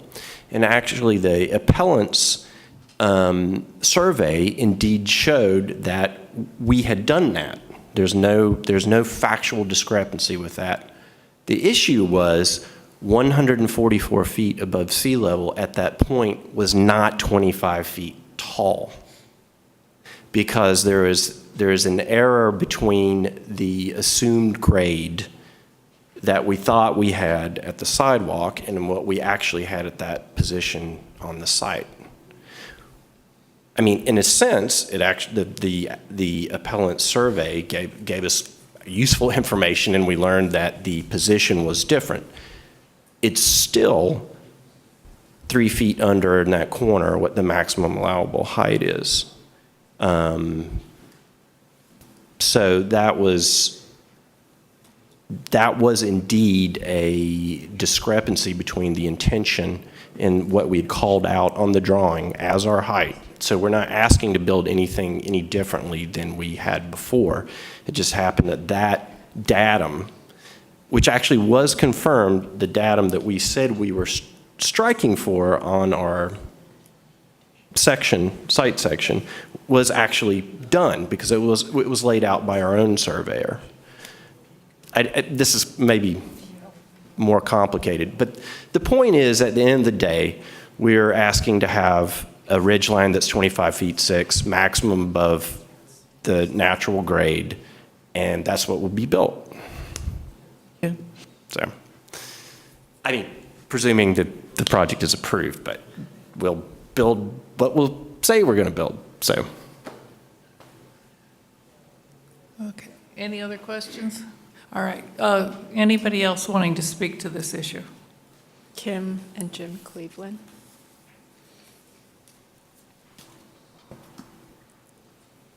Don't put this plug yet, please. No, not yet, because I'm getting ready for it. Please. And especially, English is not my native English, and I may. Right here. Okay. Would you please reset clock? I haven't even. Give her 2 minutes, yes, please. My name is Kim Cleveland. I'm a resident of 724 Cerrito Street. Tonight, I would like to clear up what was our objection. The appeal of 726, you have a file, I gave it to you. That my first is story poles are misleading. And original story poles went on August 27, 13. The maximum overall height was 23 feet. And that is with no roof. And B, November 6, the maximum maximum over height was 29 inches. That's what it says. That was including a roof. And here is why it has to be, overall height should be what here's the interpretation. Story poles are required pursuant section 20.100.010. It's all in the file. E4C of the Albany Municipal Code. The purpose of the installation is the visual height of the outer limit, including the height of the proposed structure, not four corners. That's what our municipal code said. Despite that, August 27, there's no roof. CD recommends you to approve. And then second, there's November 6, there's a new height went on. There is roof. 70 days later, may I have just concluded that, please? You very short, just finish it. Yes, sir. Yes, ma'am. 70 days later, the story poles, revised story poles went on. That is 29.2 inches, which is the maximum height city allow is 28 feet. And my conclusion, the conclusion is that the story poles correctly installed at the proper height are required pursuant to Section 20110E4C, Albany Municipal Code. Nobody can deny that. There's applicant has misled both parties at different times. Number one, misled to the neighbors this August 27 by installing incorrect story poles that were much lower than this drawing, which is 6 feet different. Okay. And next is a second mispresented by September 11 to the council member, PG&E, and the story pole is lower and not matched with drawings. Number 3, November 6, they again mislead the neighbor. This is 70 days later installation of August 27, 6 feet higher than that. Yeah. Yes, Thank you. I will do that. And also importantly, importantly, staff and applicant made many mistakes in the illustrations and project. I read it October 21st report and then November 18th report. That's all misreading. There's a lot of errors. There is copies of that. Yes, we have it. That's yeah, why that's you need to finish. yeah, that's errors. And then I want you to show that is the You need picture. to finish. Thank you. But how can I finish? Let me see. This is the report. Yes. 2 months going on. We have all, And I'm we doing have it- all the documents. Thank you. So if you want to vote tonight, What the mayor is saying about yes, I'm sorry. Yes, I will finish. Respect what you're saying. Thank you. Thank you. So I can give this one to everybody if you want to. Thank you.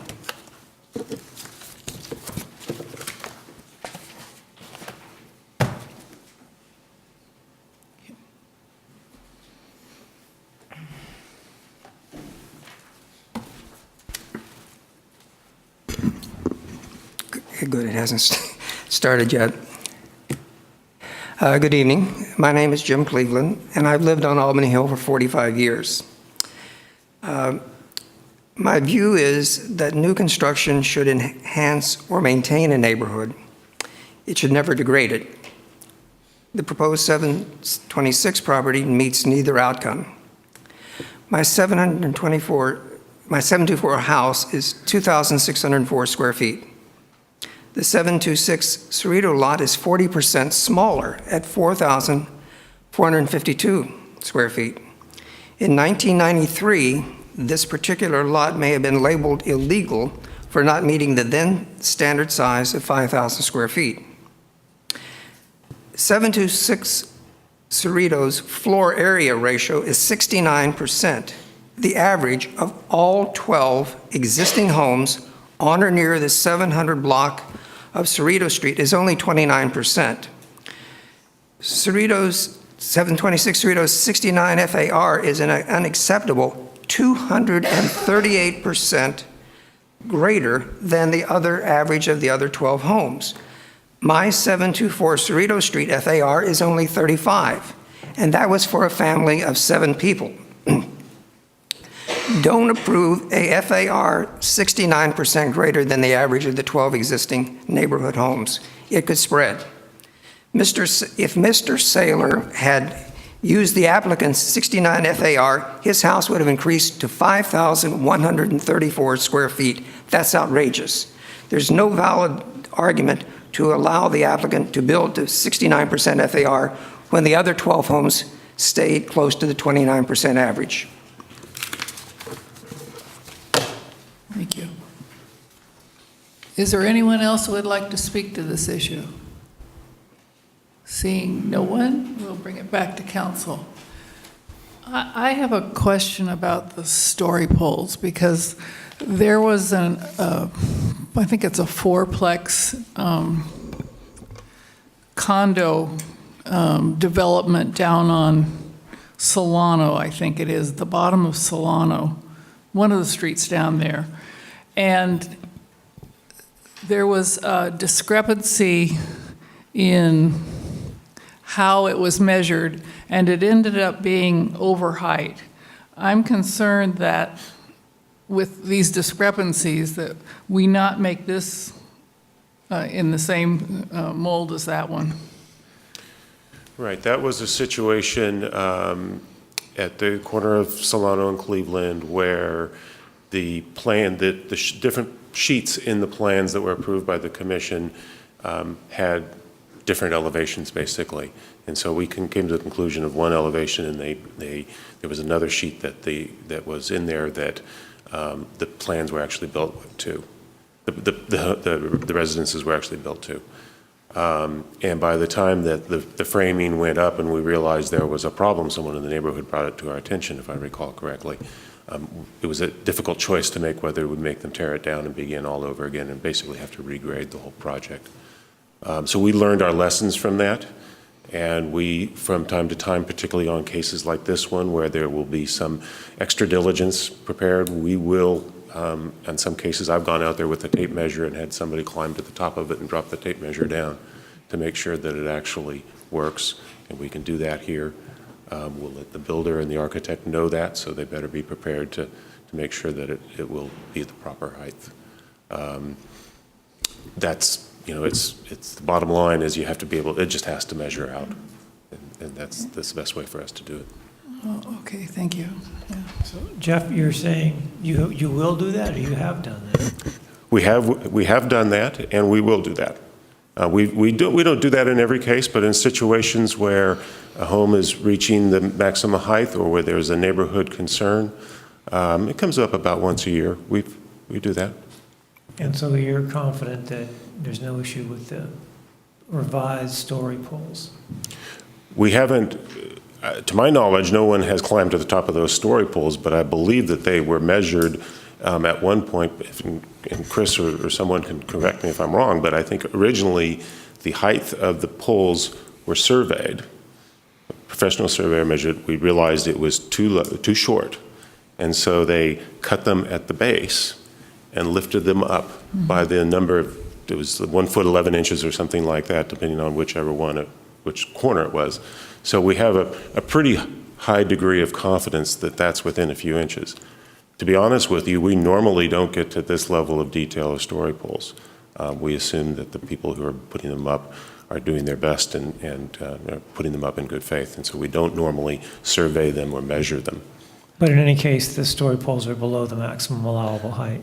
That's right. The plans that we will measure from, like the diagram on the screen, is what we will use when we go out there with the tape measure. And so this shows 27 feet 6 inches. At what point?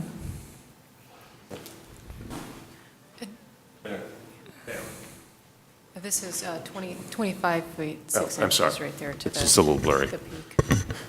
So how do you account for this discrepancy between what you're saying it's 25 and a half feet and they're saying it's 29 feet? Where's the difference? I don't understand that, I'm afraid.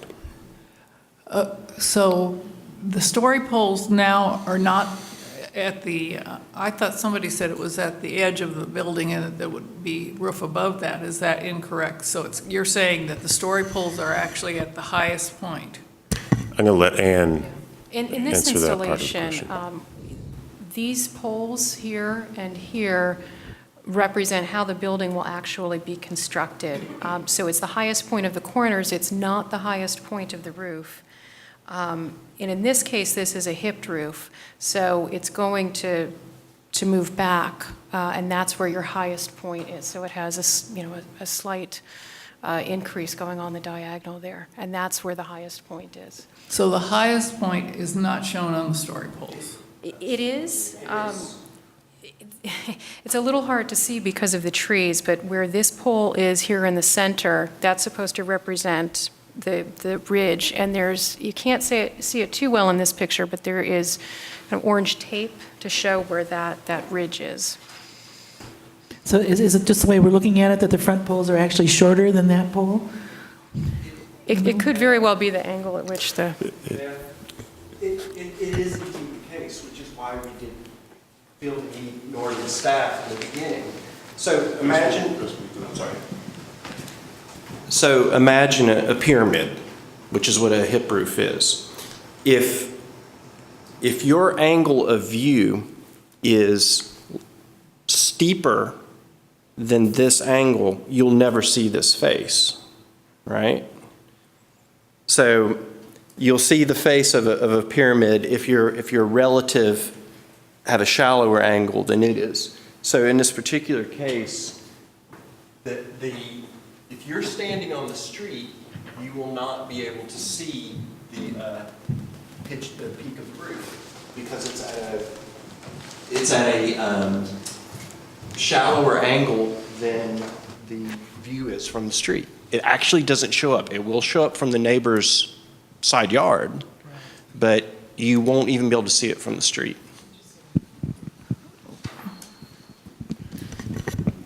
Are you satisfied with the answers you're getting? I could give it another shot if you want it. Telling us that we won't be able to see it doesn't make it not being there. Right.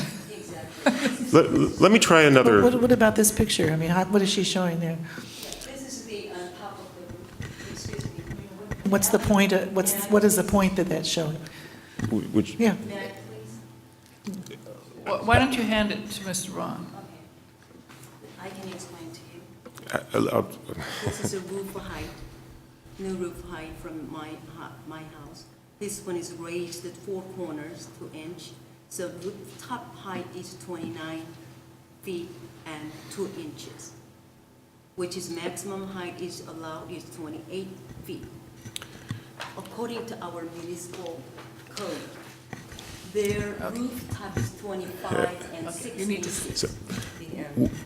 feet. We will not approve, and we will make them tear down anything over 28 feet.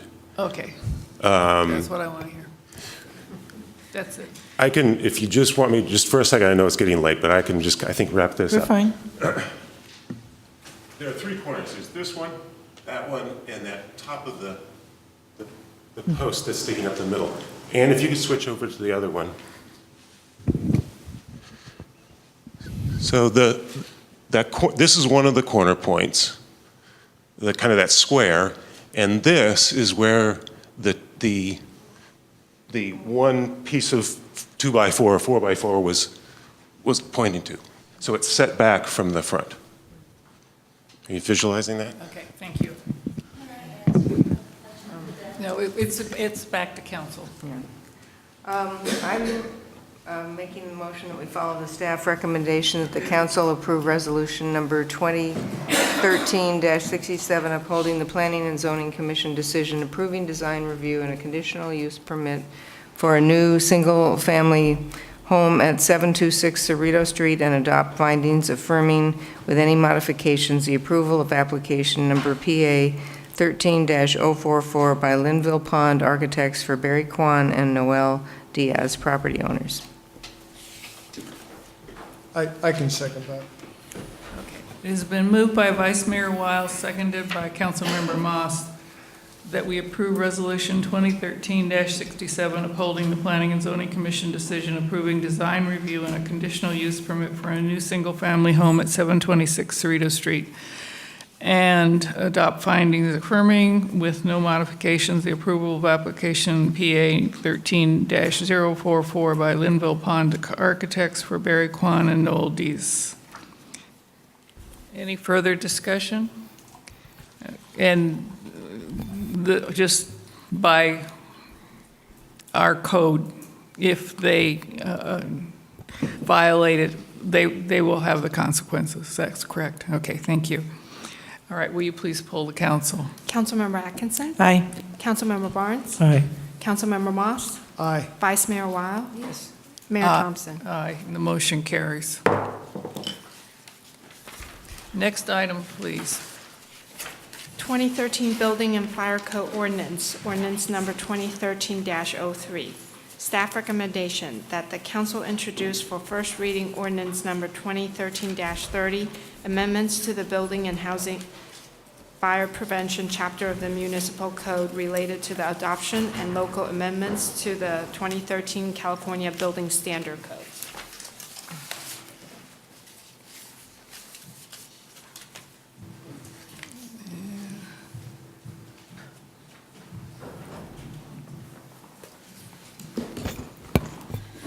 Good evening, Mayor and council members. The item before you this evening is an update to our municipal code to adopt new versions of the California Building Code. The California Building Standards Commission prepares a new series of codes every 3 years. We're required to adopt it by ordinance. This is the codes that that come out every 3 years. There's an evolution that always comes with them. This year, we're seeing some notable improvements and kind of raising the bar, if you will, of green building standards, energy efficiency standards, and accessibility for people with disabilities. And then there are the normal kind of evolution of the codes as new technologies and construction methods become available and new materials. The adoption of the state codes also gives us an opportunity to look at our municipal code and clean a few things up and modernize them. Working with Bill Sozel with the fire department, we have made some significant cleanup changes to eliminate some kind of leftovers from the 70s and 80s that are duplicative now of the California Building Code, and while maintaining all the critical elements that policy elements. So as an example, with the fire prevention chapter, the fire sprinkler standards are essentially the same. The requirements for photoelectric smoke detectors and self-closing doors remain in as council has approved them, but we're simplifying and cleaning things up where we can. On the building code side of things, there's been, as an example, there was a requirement for sandblast, a building permit for sandblasting. I've been here 7 years. We've never had an application for sandblasting. We also have a couple of administrative functions that we would like to consolidate with the Planning and Zoning Commission. The way the building code is written statewide is it calls for a local appeals board. And again, my tenure here, I've had one occasion to have an appeals board. It seems like it's a lot of energy to form a board that never meets. So we would have the Planning and Zoning Commission function as that local hearing board. For code enforcement matters, it's a little bit different. In that case, the Board of Appeals should be experts, subject matter experts. And so we're asking that you authorize the city manager to have the authority to form a Board of Appeals for a code enforcement matter. Again, one of those has been formed in the last 7 years. And then finally, cleaning up some of the regulations with respect to demolition. We basically had a full-blown section on demolition in the municipal code. We don't need that anymore. What we do have that's unique that we're keeping in is a provision to provide notice to nearby property owners. Be happy to answer any questions.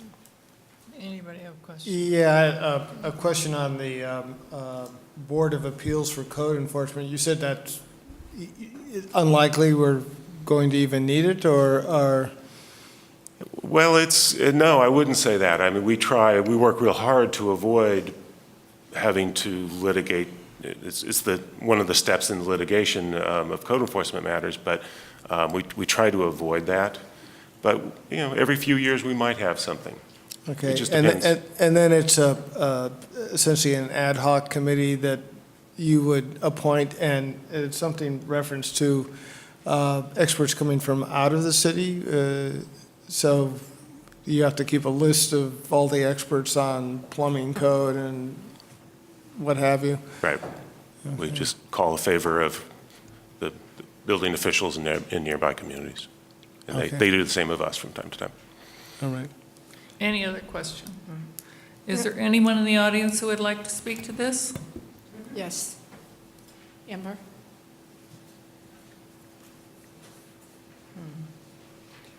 Two people, okay. No, 2 minutes. 2 minutes, yes.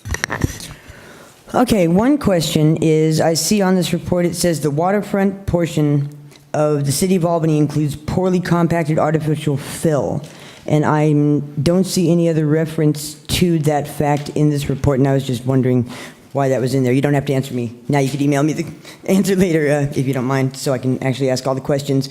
Because I also was wondering if this would have any effect on the fact that the fire department purportedly is not allowed to fight fires on the bulb. That's why we always end up putting them out when they do happen.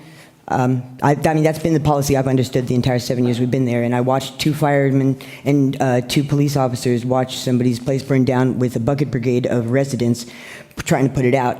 But the other question is about the foliage that is noxious or hazardous that's supposed to be kept under maintenance.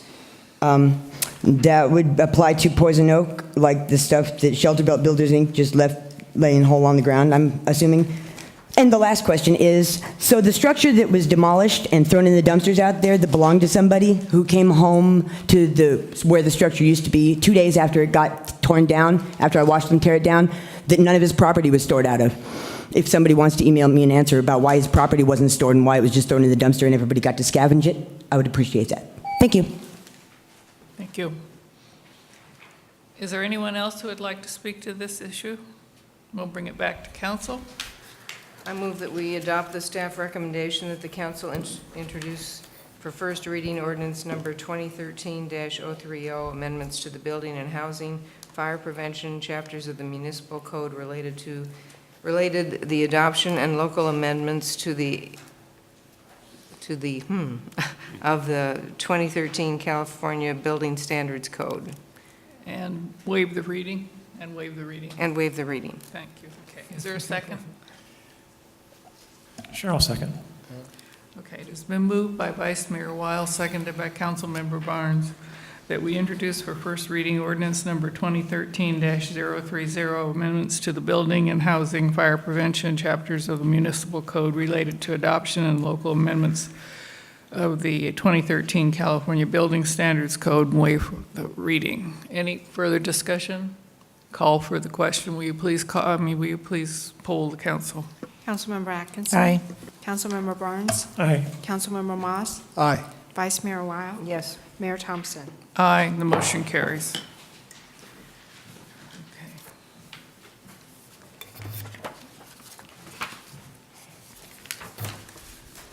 Okay. Next item. Ordinance number 2013-02, amending section 15-2.4 of the Albany Municipal Code to authorize collection of delinquent garbage bills by placement on the county tax rolls. Staff recommendation that the council introduce for first reading ordinance number 2013-02, amending section 15-2.4 of the Albany Municipal Code to authorize collection of delinquent garbage bills by placement on the Alameda County tax rolls.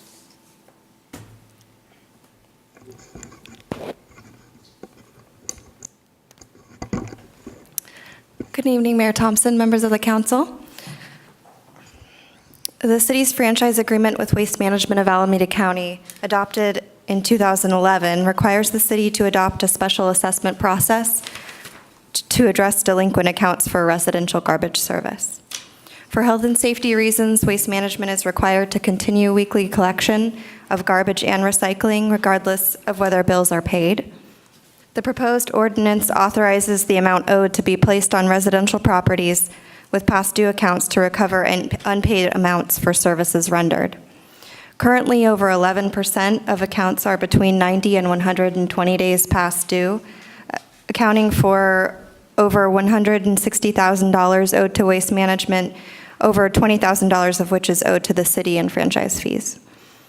Commercial and multifamily properties will be exempt from this process due to the complexity of ownership and the prevalence of shared service.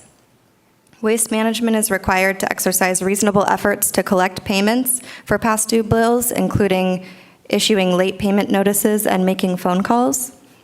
For accounts that fall into the 90 days past due category, Waste Management will provide a total of 4 delinquency notices to explain the special assessment process. The city will send out a final request for payment to owners of all remaining delinquent accounts before this final special assessment list is finalized. Public hearing notices will be sent to all accounts on the final list before it is presented to council for approval in June each year. It's important to note that the first special assessment list will come to council in June 2015. The cost of the staff time required to administer the process will be recovered through administrative fees, and Waste Management estimates that the city will receive an annual increase of $75,000 in franchise fees. And I'm happy to answer any questions you have about the ordinance. Does anyone have questions? Is there anyone in the audience who would like to speak to? Well, I had a quick question. All right. You said 11.7% of Albany residents are past due. What's that translate into in terms of a number? Almost 500 accounts. 500 accounts. And that's just for 90 to 120 days. So that's just for that period of time that people are past due. Okay, thanks. Other questions? Yeah, I have a quick one. I actually have the minimal use can that is collected weekly. I've heard that there's a plan afoot for a monthly collection, but at even a lower cost. Yes. My question is, how is the garbage man supposed to remember whether or not you put the can out last week or not? So I think it would be a designated first of the month or something like that. I don't know if Waste Management is here, and perhaps you have an answer for that. Good evening, Council, Mayor. David Tucker, Waste Management. If that plan were to go forward, we have on our trucks onboard computing, and so the little computer now driver will have his notes, will show when he goes on that route what cans should be set out at that time, and he'll just know when he comes to that home, no can set out, he'll look and say, okay, that's once a month, and just hit check the box off. So. But the opposite is the problem. If the can is set out and it's not supposed to be set out. Well, again, when they look at this, see their calendar or see their onboard computing, they'll know. And then, of course, when we run back, they'll run the report, and if it shows that, well, this is out more than its time, then they will be billed for extra charges. But because of the way the onboard computing works, that it does tally at the end of the day what the set-outs were. So. But of course, I would say if it is out, we will make sure we pick it up, and because we don't want to just leave a can on the street and then we'll worry about the charges later. Other questions? Yeah, I'm wondering about people who don't have a whole lot of garbage. This would be a way for them, well, of course, it might be organics. You're going to do that every week, no matter what. Correct. But, we have people that don't feel that they have much garbage. Is there anything that's for those guys once a month, or not really? Well, again, if they go to a smaller can size once a month, I think that would be the whole plan, to work with the city to help accommodate those who don't have. The lowest we can go is the 20. Yeah. I know, so. Okay, thanks. Quick Other question? Yeah, now do the delinquent people out there in Albany understand that this is going to go on their tax bill and they're going to be dealing with Tim White, county tax assessor, in the future? Are we warning them that? Yes. So after this passes, Waste Management will send out a bill saying bad debt will start accruing in 90 days, tomorrow. And then they'll send 2 other notices after that. And then once the special assessment process starts, which would actually be in January 2015, after a year of bad debt has accrued, they'd send a total of 4 delinquency notices, and then the city sends a notice, and then we'll also send a public notice for the hearing in June. So. Good. Now, it is also the case that you have to have I'm sorry, I'm just being Machiavellian here, but you could just not sign up for garbage and put your garbage in your neighbor's cans. In fact, that actually happens. I'm not going to tell you now how I know that. But. So everyone has to pay for a garbage plan, whether they use it or not. That's correct. Correct. And am I getting this right? So on the second meeting in June, this would come before council to approve sending this on to the county. So we could conceivably have 500 names on a list that we would then approve? Correct, but my sense is that there's a great decrease once this process starts. People start paying their bill before that point. And then in future years, so the first special assessment list may be a little bit larger, and then in future years it decreases, is my sense from Waste Management, which is that's what's happened in other cities.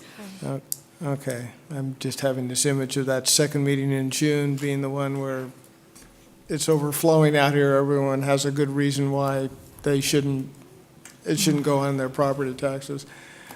But we'll see. It's possible. Is there anyone in the audience who would like to speak to this issue? Seeing no one, we'll bring it back to council. I move that we follow the staff recommendation that the council introduce for first reading ordinance number 2013-02, amending section 15.2.4 of the Albany Municipal Code to authorize collection of delinquent garbage bills by placement on the Alameda County tax rolls. Second. It has been moved by Vice Mayor Weil, seconded by Councilmember Barnes, that the council introduce for first reading ordinance number 2013-02, amending section 15-2.4 of the Albany Municipal Code to authorize collection of delinquent garbage bills by placement on the Alameda County tax rolls and waive first reading. Is there further discussion? Will you please poll the council? Councilmember Atkinson? Aye. Councilmember Barnes? Aye. Councilmember Moss? Aye. Vice Mayor Weil? Yes. Mayor Thompson? Aye, and the motion carries. Next item, please. Discussion of community choice aggregation and recommendation to join the Marin Energy Authority. Staff recommendation that the council authorize submittal of a letter to the Marin Energy Authority requesting consideration as a member. The Climate Action Plan adopted in 2010 and the City Council's strategic vision adopted last spring both identify investigating community choice aggregation, or CCA, as a priority. CCA allows public agencies to purchase electricity on behalf of customers within their borders and potentially select an electricity supply that includes more renewable and greenhouse gas-free energy sources than the current PG&E energy mix. Unlike a municipal utility, CCA does not own the transmission and delivery systems. PG&E would still provide energy transmission, repair, customer service, billing, energy efficiency programs to all Albany customers. Residents can opt out of a CCA program and receive power from PG&E at any time.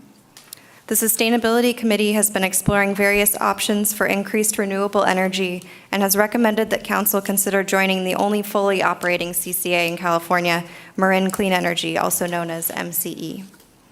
Joining MCE would provide Albany residents with more electricity options and allow them to take greater control of how renewable their electricity supply is. Residents could have the choice to enroll in MCE's Light Green program, which provides 50% renewable energy at rates comparable to PG&E's. For a small premium, residents could enroll in MCE's Deep Green program and receive 100% renewable energy. Or residents could choose to opt out of MCE and continue to receive PG&E's 19% renewable energy offering. PG&E's special programs such as tiered pricing, senior, low income, and disabled programs would still be available to customers. MCE rates are competitive with PG&E's, and in certain cases, MCE rates are actually lower. 2/3 of the city's greenhouse gas emissions are generated from energy use, so MCE's clean energy programs have the potential to have a major impact on the city's climate action plan goals. MCE can provide Albany residents with energy that comes from sources that generate less greenhouse gases, and their renewable mix is much greater than PG&E's. MCE also provides more energy efficiency and renewable energy programs. Any MCE customer that generates solar power can get credit for excess energy produced at rates higher than those offered by most utilities. And MCE also incentivizes renewable development through their feed-in tariff program and direct investments in local renewable energy. They offer additional energy efficiency programs for single-family, multifamily, and commercial buildings that include free building energy assessments, technical assistance, on-bill financing, rebates, and other incentives.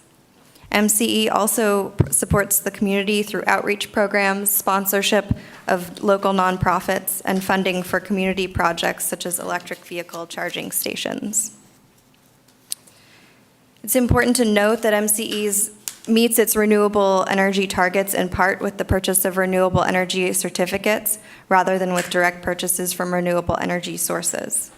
Also, some people have expressed concern about MCE's current short-term contract with Shell Energy North America. Although MCE's power generation mix has more renewable power than PG&E's, their greenhouse gas emissions are not significantly lower because PG&E uses other greenhouse gas-free sources such as nuclear and large hydro. MCE will analyze the potential greenhouse gas reductions for Albany as part of the membership analysis before council would make a decision to join. In order to be considered for affiliate membership, the City Council needs to submit a letter to MCE requesting consideration to join. MCE would draft a contract for council to approve to conduct the membership analysis, which they estimate will cost approximately $20,000. Staff has submitted a grant to the World Wildlife Fund to potentially help pay for a significant portion of this study. City staff time would be required to support the membership analysis and to ultimately work with MCE staff on outreach and customer rollout should council choose to join. Council member time would also be required for a designee to attend monthly board meetings. MCE staff estimate that it will take about 18 months from the time of initial studies to customer enrollment. And I'd like to introduce Don Weiss, Executive Officer of Marin Clean Energy, who will discuss MCE's program offerings.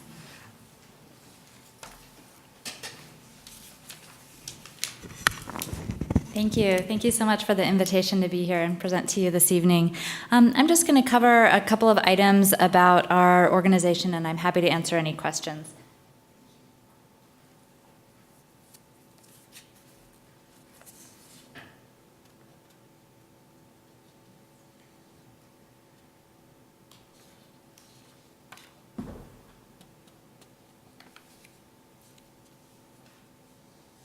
Okay.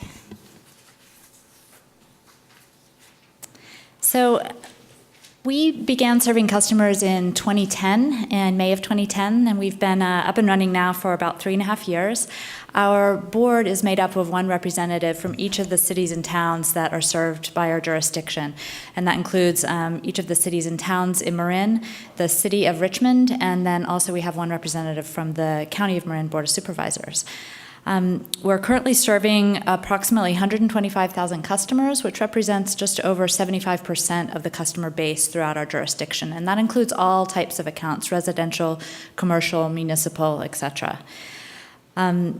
We are, as you heard this evening, we just passed a policy, actually just this fall, to consider further expansion. We originally launched with the goal of reducing greenhouse gas emissions, providing more renewable energy on the electric grid to customers, and to further our mission, our board has determined that incremental expansion is a good idea because that will allow us to enhance our greenhouse gas reductions and get more renewable energy onto the grid, which is what we are all about. This is just an image, oops. This is an image that just demonstrates how the process works. So we procure energy. It goes through the existing utility infrastructure that PG&E is currently managing on behalf of all customers. PG&E continues to bill customers for the transmission and distribution portion of the bill, and the generation that we purchased flows through PG&E's infrastructure and is charged also on the same PG&E bill. So it doesn't change a lot for customers after we are in place.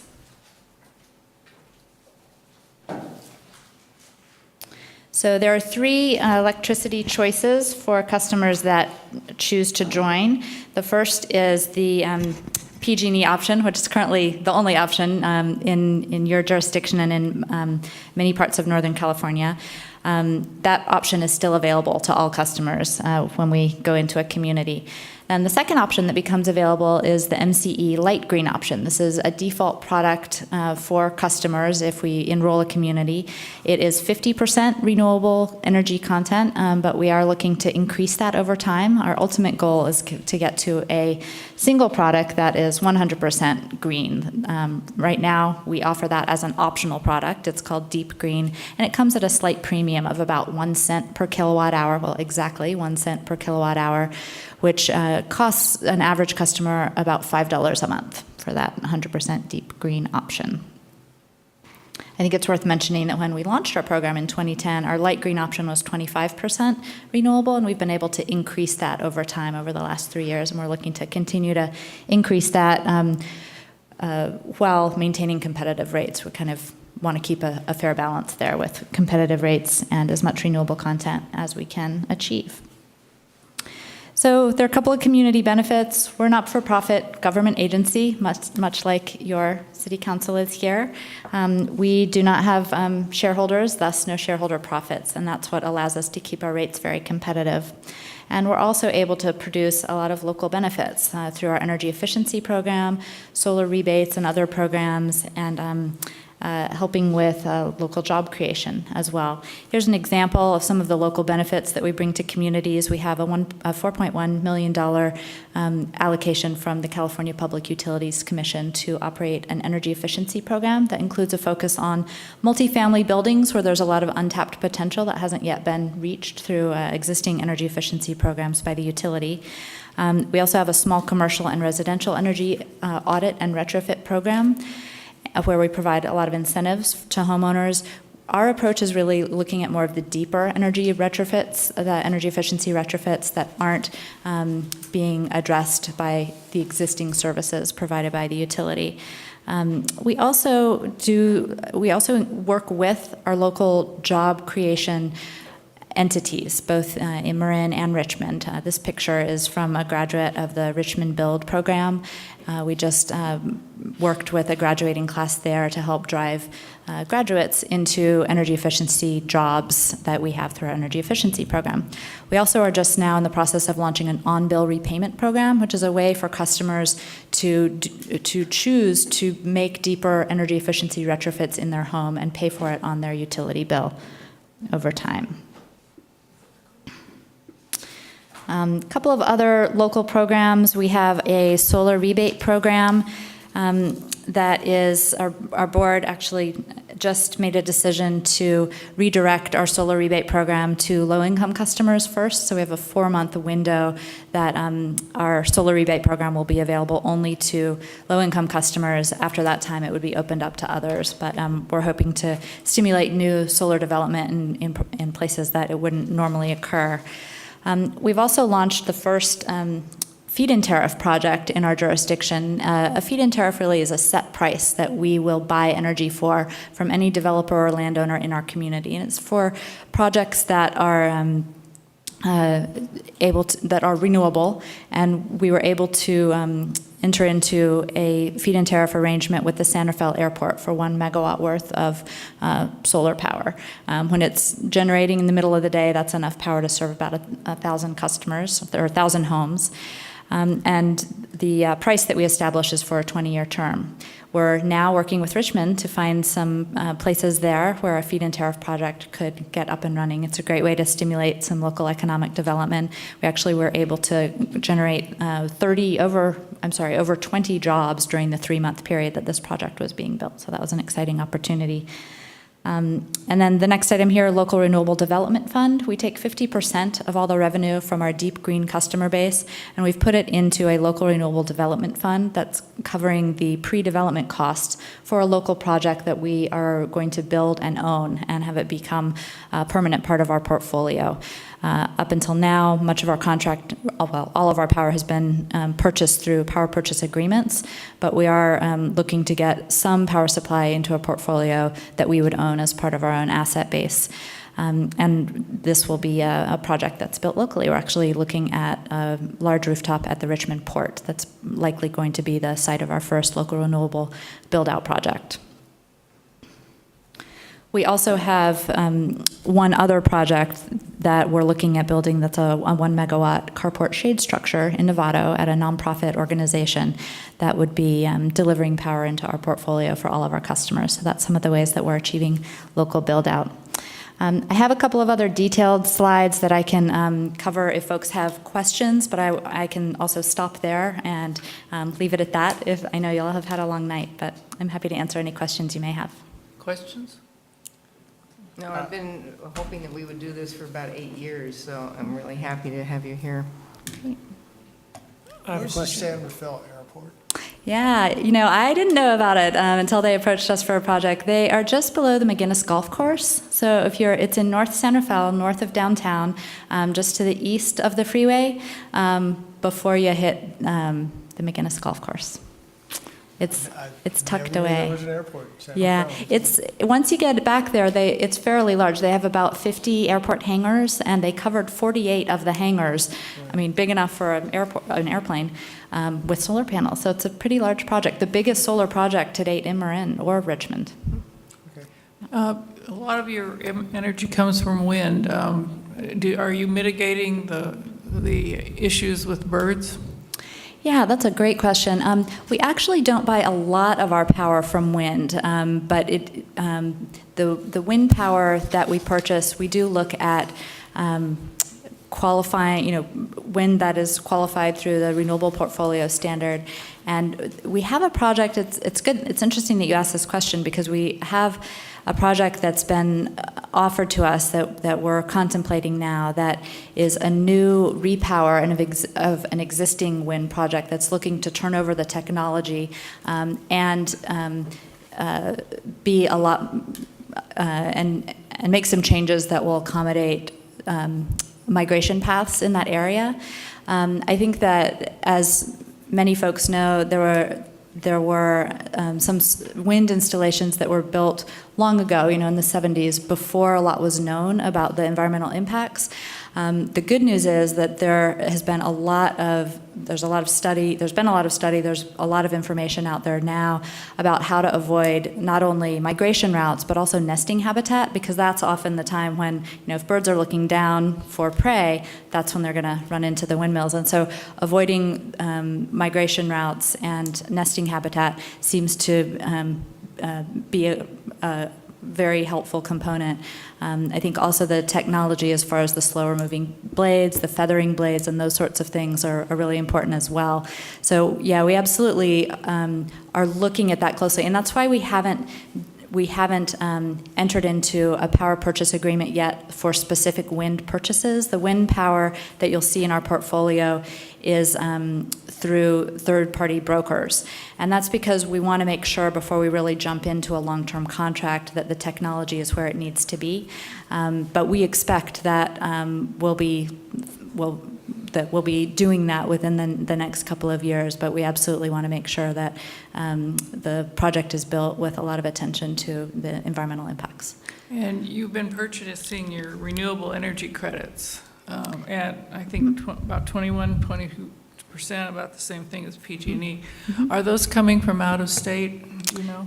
Yeah, all of the renewable energy credits, and I always like to say unbundled renewable energy credits, because renewable energy credits are a part of any renewable megawatt hour that is put onto the grid.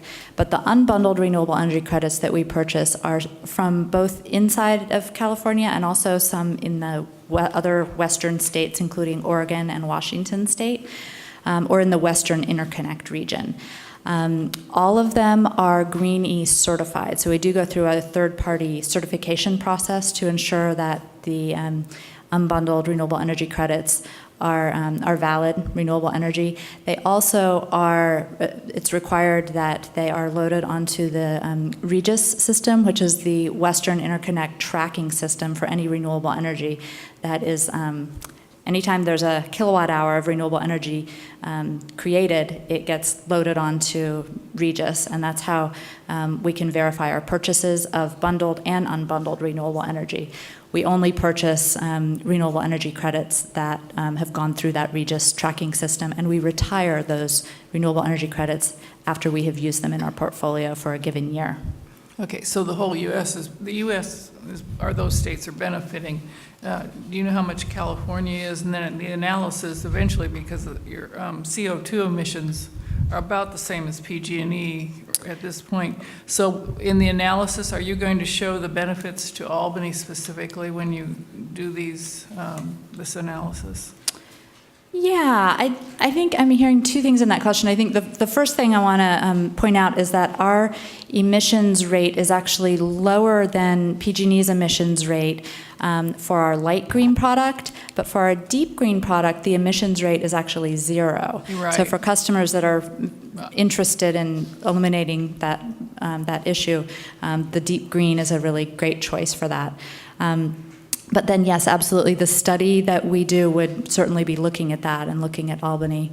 I think, it's interesting, just today there was a story in the Sacramento Bee about carbon, and it was about the first 2 projects that CARB has launched to mitigate carbon emissions through the cap and trade program.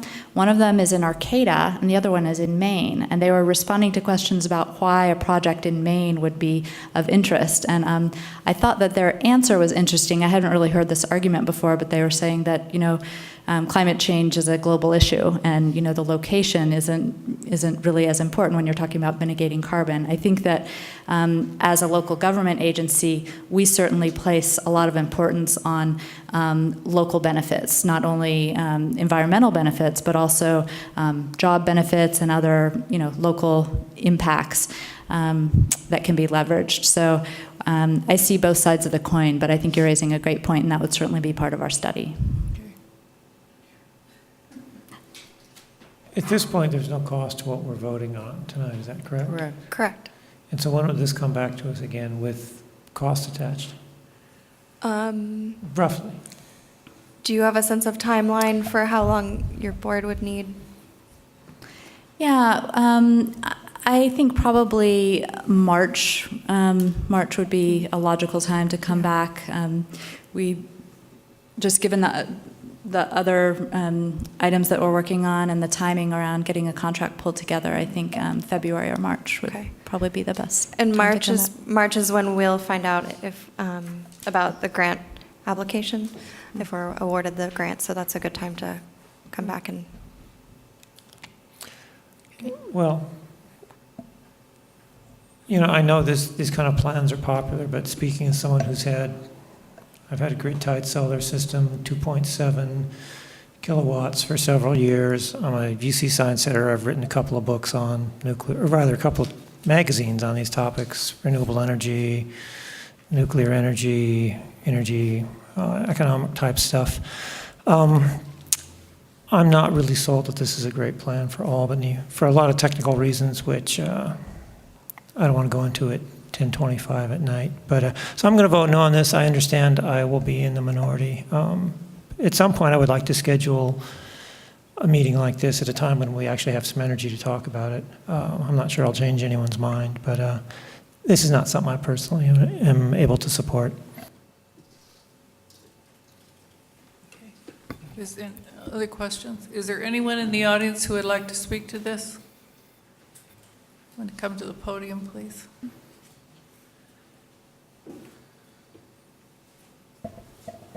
Hi, I'm Dan Lieberman. I'm a resident of Albany, and I'm a member of the Sustainability Committee.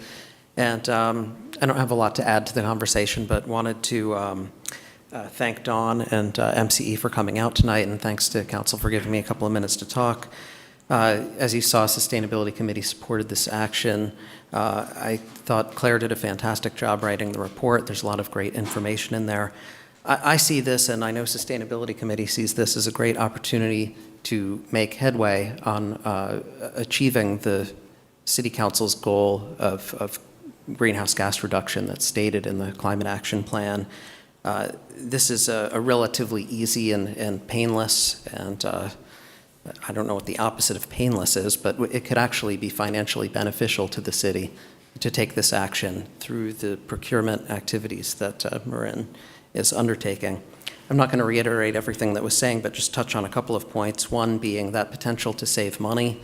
I'm not a betting man, but the history of PG&E is to raise rates. They're not going to lower rates. You've probably all seen slides showing decrease in the cost of renewable energy over time.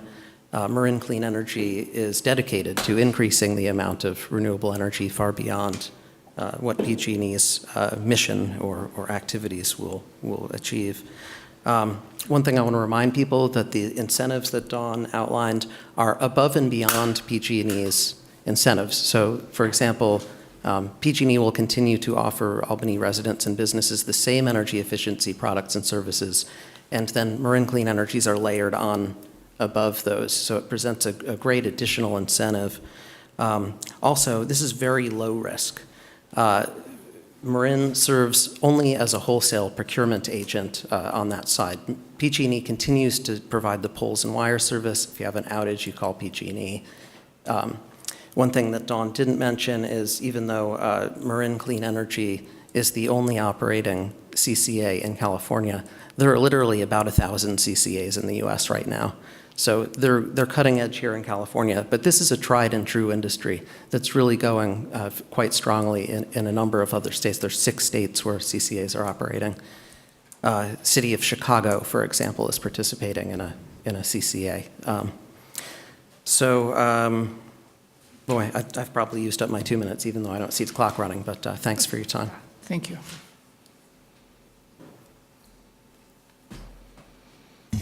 Hi, I'm Carol O'Keefe. I'm an Albany resident. I was glad to hear the estimated time of this coming back as March because I'm assuming, and Claire confirmed before she gave this presentation, that the $21, whatever it is, $1,000 that would have to be paid for the member assessment would, there's no special fund for that. That's what you're hoping you will get from the grant, and if you don't, I'm going to ask you then, just as I'll ask you now, as you consider it, wait until you actually have money that doesn't have to further come out of reserves in order to do anything with this. And I wanted to add too, I went through all of the voluminous attachments to your agenda, trying to understand all of the bits and pieces. And I would ask, when this does come back to you, or assuming it does come back to you, that could somebody try in one place to put all of the information about what the estimated gains are and costs for those? Because going from place to place, I'm not sure I got all of the different pieces lined up correctly. So I'll be looking forward to hearing the updated report on this. Thank you. Thank you. Anyone else want to speak to this? We'll bring it back to council. Let me make my motion. Thank you. I appreciate it. I move that we follow the staff recommendation that council authorize submittal of a letter to the Marin Energy Authority requesting consideration as a member. Second. I'll second that. Okay, it's been moved by Vice Mayor Weil, seconded by Councilmember Moss, that we authorize submittal of a letter to Marin Energy Authority requesting consideration as a member. Will you please poll the council? Oh, is there further discussion? Please poll the council. Councilmember Atkinson. Aye. Councilmember Barnes. No. Councilmember Moss. Aye. Vice Mayor Weil. Yes. Mayor Thompson. Aye, and the motion carries. Next item, please. Chair will entertain a motion to continue for another 5 minutes. So moved. Second. Okay, all in favor? Aye. Okay, motion carries. Next item. Other business reports on meetings attended, announcement of events, future agenda items. The City of Albany Annual Donation Drive is through December 20th. Donate new toys, clean, used, or new coats, canned, jar, or dry food, non-perishable. Items will be donated to Operation Dignity for distribution at the Albany Temporary Transition Shelter, the Bay Area Rescue Mission, and the Alameda County Food Bank.